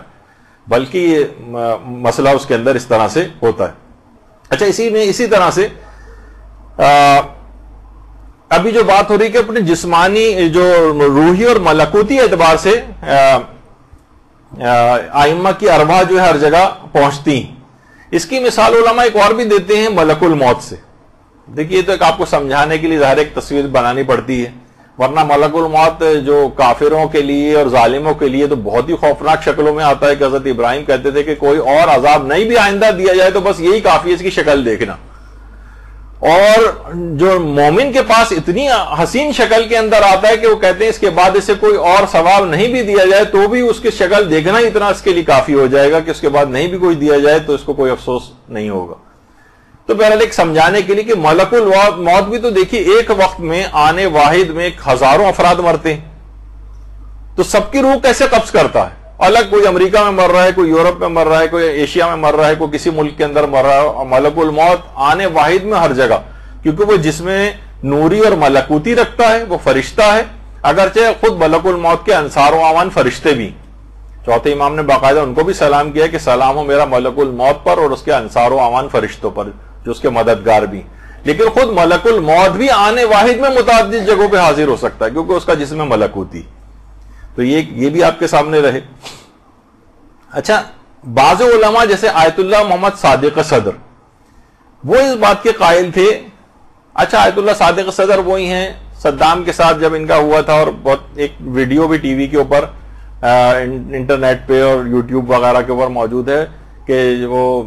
باقاعدہ صدام کا جو بھی اہلکار تھا اس کے چھڑی مار رہے ہیں، اس کے بعد ان کو فائرنگ کر کے قتل کیا جاتا ہے۔ واقعہ تو ایسے ہی ہوا تھا، لیکن وہ جو اس کے اوپر دکھائی جاتی ہے وہ مووی ہے اصل میں۔ لوگ سوچتے ہیں شاید یہ اوریجنل واقعہ ہے جو کہ اس کے اوپر ہے، وہ اوریجنل نہیں۔ تو آیت اللہ صادق صدر وہ یہ فرماتے ہیں، وہ بھی اس بات کے قائل تھے کہ ائمہ جو ہیں حاضر ہوتے ہیں، وہ کہتے تھے میرا بھی اعتقاد یہی ہے، لیکن وہ فرماتے ہیں کہ ائمہ معصومین ہر مجلس اعضاء میں حاضر نہیں ہوتے، بلکہ اس مجلس اعضاء میں حاضر ہوتے ہیں جو اخلاص کامل کے ساتھ مجلس اعضاء کو برپا کرے، اخلاص کامل کے ساتھ، یہ کہتے تھے وہ۔ اور وہ یہ بھی انہوں نے کہا کہ اس مادی جسم کے ساتھ نہیں ان کا آنا نہیں ہے، بلکہ روحی طور پر آنا مراد ہے۔ اچھا، ایک کتاب ہے داستان ہائے عبرت آموز، اس کے اندر آقا سید علی اکبر کوثری، یہ ایران کے مجالس پڑھنے کے حوالے سے اتنے مشہور تھے، اور خصوصیت ان کی یہ تھی کہ یہ خاص طور پر بڑے بڑے مجتہدین کے سامنے مجلس اعضاء پڑھا کرتے تھے. آسان کام نہیں مجتہدین کے سامنے ایسی روایات پڑھنا، یعنی کتنا محتاط ہو کے انسان کو پڑھنا ہوتا ہے اتنے بڑے عالموں کے سامنے. اور خاص طور پر امام خمینی کے گھر میں جتنی مجالس اعضاء منعقد ہوتی تھی اس میں اکثر آقا علی اکبر کوثری یہ مجلس اعضاء امام خمینی کے سامنے پڑھتے تھے. امام خمینی کے گھر پہ جو مجالس ہوتی تھی اور دیگر علماء کے گھر پہ بھی جو مجالس ہوتی تھی، اور وہ اس کو سن کر، ان کی مجالس کو سن کر بہت گریہ کیا کرتے تھے. وہ خود یہ فرماتے ہیں، آقا سید علی اکبر کوثری فرماتے ہیں کہ عاشور کا روز تھا اور مجھے عاشور کے روز بہت ساری جگہوں پہ مجالس اعضاء پڑھنی تھی. ایک مجلس پڑھ کر میں نکلا تو محلے کے چند بچے، چھوٹے بچے اور بچیاں میرے پاس آئے اور آ کے کہا کہ آپ بڑوں کی مجلس سے تو بہت ساری پڑھتے ہیں، ہم چھوٹے بچوں کی مجلس بھی کبھی پڑھ دیں. تو کہہ رہے ہیں پہلے تو میں نے ان کو ٹالا کہ بچوں آج بہت ساری جگہوں پہ مجلس پڑھنی ہے، بہت مصروف ہوں. تو اتنے میں ایک بچی بہت رونے لگی. اس کو روتے دیکھ کر فرماتے ہیں کہ میرا دل نرم ہو گیا. میں نے کہا اچھا چلو میں ایک مختصر سی مجلس پڑھ دوں گا، کہاں چلنا ہے؟ تو وہ بہت پسماندہ قسم کا ایک ایریا علاقہ تھا، وہاں بچوں کے ساتھ میں گیا. ٹوٹے پھوٹے سے گھر بنے ہوئے تھے، ایک مختصر سی جگہ تھی، بہت سارے بچے وہاں پر بیٹھے ہوئے تھے. پہلے سے انہوں نے انعقاد کیا ہوا تھا کہ ہم یہاں پہ ایک بچوں کی مجلس منعقد کریں گے. تو بچے بھی زمین پر بیٹھے ہوئے تھے، تو میں بھی وہیں کچی زمین کے اوپر میں بھی بیٹھ گیا ان کے ساتھ جا کر. اور میں نے وہاں پر کچھ فضائل پڑھے، مختصر سے مصائب پڑھے اور دعا کر کے اٹھنے لگا تو ایک بچے نے کہا کہ ہم تبرک کھلائے بغیر آپ کو جانے نہیں دیں گے. اور اس کے بعد اس نے مجھے چائے لا کر دی. جو میں نے چائے پی تو چائے ٹھنڈی ہو چکی تھی، تو میں نے ناگواری محسوس کی اور چائے ایک طرف رکھ دی، نہیں پی. کہہ رہے ہیں اس دن ظاہر عاشورے کی مجالس بہت ساری پڑھی تھی، بہت شام غریبہ کی مجلس پڑھ کے جب میں گھر میں آیا تھکاوٹ بہت زیادہ تھی، رات کو سو گیا. تو رات کو میں نے خواب میں حضرت فاطمہ الزہرا سلام اللہ علیہ کی زیارت کی.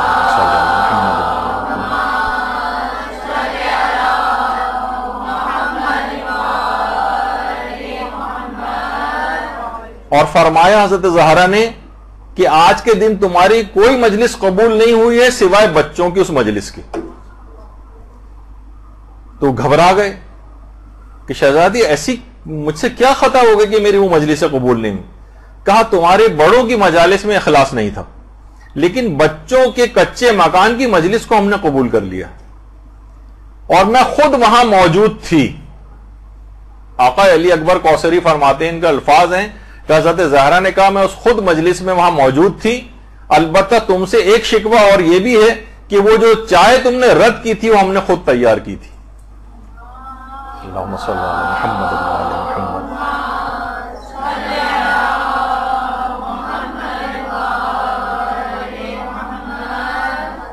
تو اس طرح کے نہ جانے کتنے رویائے صادقہ، کتنے مکاشفات علماء کے، مجتہدین کے اتنے تواتر کے ساتھ ہیں کہ آپ درسوں پہ درس رکھتی چلے جائیں یعنی ختم نہیں ہوں گے، اتنے زیادہ وہ واقعات پائے جاتے. تو یہ جس میں ملکوت اور نورانی کے ساتھ ایک ہی وقت میں دنیا کے مختلف جگہوں پر ہر مجلس کے اندر حاضر ہو سکتے ہیں. اور اس کی مثال ایک علماء دیتے ہیں، اس طرح سورج جب طلوع ہوتا ہے تو دنیا کے کتنے ہی ممالک کے اندر اور بر اعظموں میں اس کی کرنیں ایک ساتھ پہنچ رہی ہوتی ہیں. یعنی سورج ایک ہی ہے لیکن ہر جگہ پر موجود ہے. اسی طریقے سے نورانی اور ملکوتی جسم کی بھی مثال کہ آنے واحد میں متعدد جگہوں پہ حاضر ہو سکتا. اور باقاعدہ کچھ روایتیں ایسی ہیں جو کہ علماء بھی ظاہر ہے اگر یہ نظریہ کسی کا نہ ہو تو یہ روایتیں سمجھنا بہت مشکل. جیسے خود چھٹے امام ہمارے امام جعفر صادق علیہ السلام فرماتے ہیں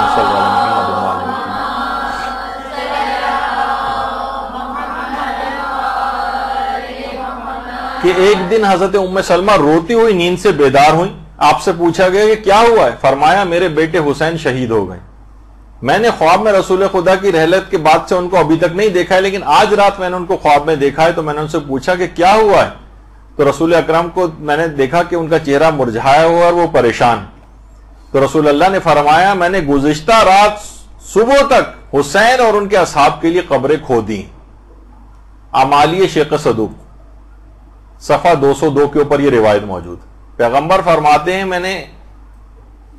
گزشتہ رات صبح تک امام حسین کے اصحاب کے لیے قبریں کھودی ہیں. اچھا بہت سی چیزیں واقعتاً انسان کو سمجھ میں نہیں آتی، لیکن اسی بات کو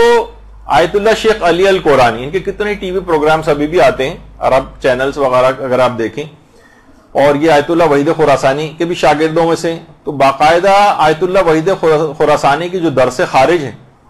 ان کی جو تقریرات ہیں، وہ الحق المبین کتاب جو ہے، الحق المبین فی معرفت المعصومین علیہم السلام، اس کے اندر انہوں نے جمع کی، تو اس کے اندر انہوں نے آیت اللہ وحید خراسانی کا یہ قول نقل کیا کہ آیت اللہ وحید خراسانی فرماتے ہیں امام حسین کا قضیہ ہر قسم کے وصف و تقریر سے بالا تر، اتنا بالا ہے، اتنا بلند ہے امام حسین کا معاملہ، اور یہ جو پورا واقعہ ہے کہ کتنی بھی آپ تقریریں اس کے فضائل میں کر دیں، کتنی بھی اس کی باتیں بیان کر دیں، یہ بہت بلند ہے اس سے، بلکہ کہہ رہے ہیں کہ امام حسین کا قضیہ تو ایک طرف رہا، ان کے ساتھ حبشی سیاہ فام غلام جو شہید ہوئے ہیں وہ بھی ہر قسم کی تعریف اور وصف بیان کرنے سے بہت بالا تر ہے، اور دلیل کیا دی انہوں نے کہ ان کے لیے، ان کے حبشی غلام تک کے لیے سید المرسلین و خاتم النبیین عالم اعلیٰ سے ان کی قبریں کھودنے اور دفن کے لیے پیغمبر اکرم خود تشریف لائے تھے۔ اتنی بڑی شخصیات ہیں یہ امام حسین کے اصحاب جو کربلا میں ان کے ساتھ شہید ہوئے ہیں، اور کہہ رہے ہیں کہ جی ہاں خاتم النبیین صلی اللہ علیہ وآلہ وسلم جو تمام عالمین کی مخلوقات میں سب سے پہلی شخصیت ہیں، لیکن امام حسین اور ان کے اصحاب کی قبروں کی تدفین کا انتظام کرنے کے لیے خود عالم اعلیٰ سے زمین پر تشریف لائیں، تو ان کا زمین پر تشریف لانا، ان کا آنا، ان کا مجلسوں میں آنا کوئی ایسی بات نہیں، روایات سے بات ظاہر ہوتی ہے باقاعدہ، اور کتنی اور روایتیں ایسی ہیں، میرے پاس اتنا وقت ہی نہیں، آپ صرف دیکھتی جائے بہار الانوار کے اندر، میں صرف آپ کے سامنے سے بس گزر رہا ہوں، اتنا وقت ہی نہیں ہے، جو بھی شوقین ہوں بہار کے وہ جا کر ان روایات کو جو ہے وہ دیکھ سکتے ہیں کہ کتنا انبیاء جو ہے حضرت موسیٰ تک جو ہے کربلا جو ہے زیارت کے لیے تشریف لاتے ہیں، بہت ساری روایات اس سلسلے میں آئی ہیں، اور باقاعدہ آیت اللہ سیستانی سے وہ بھی روایت پوچھی گئی ہے کہ حضرت زہرا کی پیدائش کی جو روایات ہیں کہ کیا یہ صحیح ہے کہ جس وقت حضرت زہرا کی پیدائش ہوئی تھی تو حضرت آسیہ بنت مزاحم اور حضرت مریم بنت عمران اور حضرت موسیٰ کی بہن جن کا نام کلثوم تھا وہ، اور حضرت سارہ اور حضرت خدیجہ طاہرہ ولادت حضرت سیدہ زہرا کے موقع پر مدد کے لیے تشریف لائی تھیں، یہ جو روایات کے اندر یہ بات ملتی ہے کہ یہ یعنی اس کی کیا یہ بات صحیح ہے؟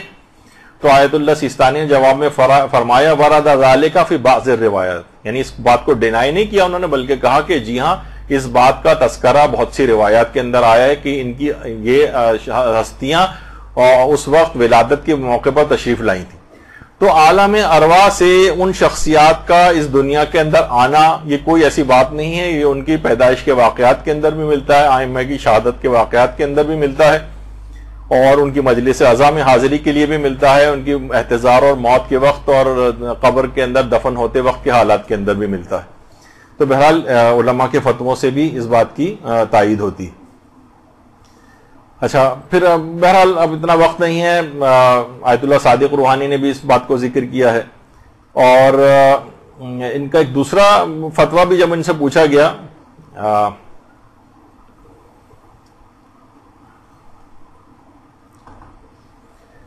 اچھا، اب ایک چیز اور بھی ہے کہ اگر کوئی خطیب 100% اس بات کو یقینی طور پر بتائے، جیسے کہ اکثر جگہوں میں نے سنا ہے کہ اعلان ہونے لگتا ہے اب سب لوگ خاموش ہو جاؤ، حضرت زہرا آ گئی ہیں اور امام حسین تشریف لے آئے ہیں اور امیر المومنین آ گئے ہیں اور رسول اللہ آ گئے ہیں، اس طرح کے اعلانات ہونے لگتے، تو مجتہدین سے یہ بات باقاعدہ استفتاء کے اندر بھی پوچھی گئی کہ بہت سے روزہ خوان اس طرح سے آ کر کہنے لگتے ہیں، تو علماء نے بہت سارے مجتہدین سے پوچھا گیا، تو آیت اللہ فاضل انکرانی نے کہا کہ نہیں، یہ بات صحیح نہیں، اس طرح سے نہیں کہنا چاہیے ان کو، اور آیت اللہ سیستانی نے بھی فرمایا کہ چونین کا علاماتی اعتبار نہ دارد، ان کے اس طرح کے جملے کہنے کا کوئی اعتبار نہیں۔ اچھا، آیت اللہ صافی گل پائیگانی نے کہا کہ اگر اظہار امیدواری کے طور پر ایسا کہہ رہے ہوں تو صحیح ہے، ورنہ صحیح نہیں، اور آیت اللہ بہجت نے بھی کہا کہ غالباً ان کی مراد یہ ہوتی ہوگی کہ مجلس اعظم میں تشریف لائے ہوں گے، بہرحال 100% کوئی یقین سے نہیں کہہ سکتا نا، اور یہ جملے نہیں کہنے چاہیے کہ آ گئے ہیں، یہ آپ نے کیسے کہہ دیا، یعنی یہ کوئی شخص اس طرح سے نہیں بتا سکتا، امکان ظاہر ہو سکتا ہے، اور جیسے کہ روایت میں ہے کہ وہ آئے ہوں گے، اس طرح کی بات کہی جا سکتی ہے، لیکن آ گئے ہیں تاکہ ان کی مجلس میں زیادہ لوگوں کو بہرحال ایک جھوٹ بول کر یا جس بات کا آپ کو علم نہیں اس کا اظہار کر کے تو نہیں کہی جا سکتی، تو ایسی چیزوں کو ڈینائی کیا جائے گا، لیکن اس بات کا امکان موجود ہے کہ وہ ان مجالس عزا کے اندر تشریف لائی ہوں گی۔ اچھا، اب ایک بات اور اس کے اندر کہہ دی جائے، وہ یہ ہے کہ اگر واقعتاً اس بات کا عقیدہ، جیسے کہ آپ نے دیکھا کہ اگر یہ عقیدہ لوگوں کا ہے کہ وہ آتی ہیں یا آ سکتی ہیں، تو پھر تو کتنی زیادہ احتیاط کرنی پڑے گی، کتنا اپنے اس گھر کو اس قابل بنانا پڑے گا کہ وہ آ سکیں، کمال اخلاص کتنا حاصل کرنا پڑے گا اس مجلس کے لیے، ورنہ اب اپنی بہتہ کے اپنی وضاقتہ بھی درست کرنی پڑے گی۔ مرد حضرات کے متعلق روایت میں ملتا نہیں کہ پیغمبر کے پاس جب داڑھی منڈے ہوئے افراد آتے تھے تو پیغمبر اپنے رخ کو موڑ لیتے تھے، چہرہ پھیر لیتے تھے، پیغمبر دیکھنا پسند نہیں کرتے تھے ان کو اگر داڑھی منڈی ہوتی تھی۔ اور اسی طریقے سے عورتیں اگر بے پردہ ہیں، حجاب مکمل نہیں ہے، فیشنیبل لباسوں کے اندر جو ہے وہ آ رہے ہیں، اس کا تقدس خراب کیا ہوا ہے، تو اب آپ خود سوچیں کہ اگر آپ کا یہ اعتقاد ہے تو آپ کو کتنی احتیاط کرنی پڑے گی اپنے حلیوں کو درست کرنے میں، اپنی وضاقتہ کو اسلامی کرنے میں، نیتوں کی کتنی اصلاح کرنی پڑے گی، ریاکاری نہ ہو۔ عورتوں کی مجالس میں سننے میں زیادہ آتا ہے عدلے کا بدلہ ٹائپ کا جو ہوتا ہے کہ اگر ہم ان کے یہاں نہیں جائیں گے تو وہ ہمارے یہاں نہیں آئیں گی، اس وجہ سے مجلس اعضا سننے کی اتنی نیت نہیں ہوتی کہ جتنی اس بات کی ہوتی ہے کہ کہیں وہ ہم نہیں گئے تو وہ نہ آئیں۔ تو یہ غیر الہی جتنی نیتیں ان کو نکالیے، نیتوں کی اصلاح، ذاکر اور ذاکرہ کے لحاظ سے کتنی زیادہ آپ لوگوں کی ذمہ داری ہو جائے گی، یعنی ذاکر اور ذاکرہ ایسے کو بلائیں، مثلا کسی ذاکر کو بلا رہے ہیں، نوح خان کو بلائیں، جس کے متعلق کہا جاتا ہے نا شکل سے عزادار لگے اداکار نہ لگے، یعنی وہ حضرت زہرا اور ائمہ معصومین کا آنا ممکن ہے اس مجلس کے اندر۔ اچھا، مجلس ایسی ہونی چاہیے کہ اس میں جھوٹے مضامین نہ ہوں، خاص طور پر مصائب کے اندر۔ مصائب کے اندر تو علماء کہتے ہیں کہ اگر کوئی شخص جھوٹے مصائب بیان کرتا ہے تو گویا وہ اس بات کو چاہتا ہے کہ یہ مصیبت بھی ان کے اوپر آنی چاہیے تھی، یعنی تم جو خود سے جھوٹے مصائب ان کے سر منسوب کر کے بیان کر رہے ہو جبکہ وہ روایتوں میں نہیں پائے جاتے، تو گویا تم اس بات کی خواہش رکھتے ہو کہ یہ بھی ان کے اوپر ہوتے، یعنی اچھا چیزیں جو ہیں وہ صحیح بیان کی جائیں، یعنی زبان حال کو زبان قال نہ بنایا جائے۔ تو بہرحال اب اس طرح کی من گھڑت چیزیں، اگر کوئی صرف زبانی اعتقاد رکھتا ہے، یہ سب چیزیں پورا نہیں کر رہا، تو اس کا مطلب ہے کہ وہ زبانی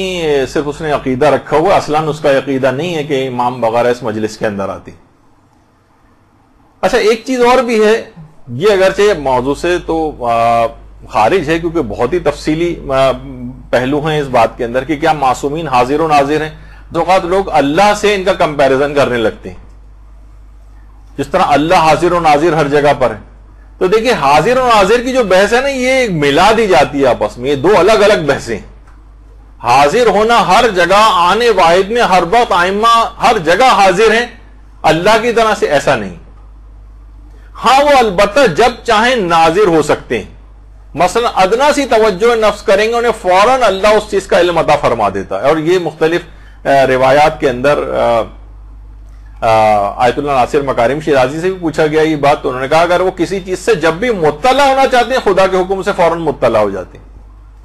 تو وہ کوئی مسئلہ نہیں، یعنی فوراً وہ اچھا ناظر ہونا تو آپ بھی کتنی چیزوں پر ناظر ہو، ایک وقت میں اگر 10 ٹی وی مختلف ممالک کے چینل بدل کے آپ کتنی جگہوں پہ ایک ہی وقت میں ناظر ہو جاتی ہیں،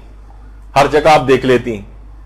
کمپیوٹر جو ہے لاکھوں کروڑوں ویب سائٹس میں ڈھونڈ کے چیزیں نکال کے آپ کے سامنے دیکھ کر سرچ کرتا ہے، فوراً نکال کے دے دیتا ہے، تو مشینوں کے اندر بھی ہونے لگا۔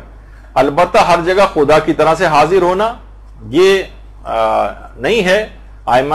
اطہار کے لیے، البتہ وہ ناظر ہو سکتے ہیں جب بھی اطلاع، اور جس جگہ پہ بھی چاہیں آنے واحد میں متعدد جگہوں پہ حاضر بھی ہو سکتے ہیں۔ تو اللہ سے کوئی کمپیریزن نہیں کرنا چاہیے، وہ مخلوق ہی ہیں، اللہ خالق ہی ہے، ان دونوں کو آپس میں ملانا نہیں چاہیے۔ اچھا، اور بہت سی چیزیں ملتی بھی ہیں، قرآن کی آیات بھی ہیں اس سلسلے میں کہ تم لوگ عمل کرو فَسَيَرَ اللَّهُ عَمَلَكُمْ، اللہ تمہارے اعمال کو دیکھے گا، وَرَسُولُهُ، اور رسول اعمال کو دیکھیں گے، وَالْمُؤْمِنُونَ، اور مومنین تمہارے اعمال کو دیکھیں گے۔ اس کا مطلب کچھ مومنین ایسے ہیں کہ تم جو اعمال کرو گے وہ اس کے اوپر ناظر ہیں اور دیکھتے ہیں۔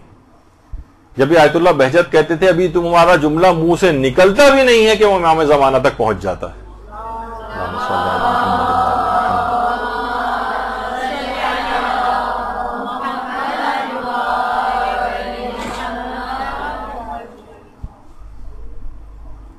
تو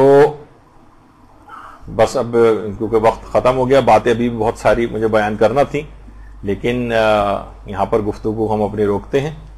اور آپ نے دیکھا کہ بہرحال یہ چیز سنتے تو بہت تھے، لیکن اس کے دلائل یا ان احادیث سے واقفیت نہیں تھی عام طور پر، تو وہ بھی آپ کے سامنے آج چیزیں آ گئیں۔ امید تو یہی ہے کہ آج اس سلسلے میں ہماری آخری نشست ہوگی، لیکن شاید ایک نشست اور ہونے کا امکان ہے، اب آپ کے لیے سزا کے طور پر ہوگی، میرے لیے سعادت کی بات ہوگی، دیکھیں آگے کیا ہوتا ہے۔ تو وصلی اللہ علی محمد وآلہ الطیبین الطاہرین۔ کہاں غریب کا گھر اور کہاں حسین کی ماں، حسین مجلس شبیر نے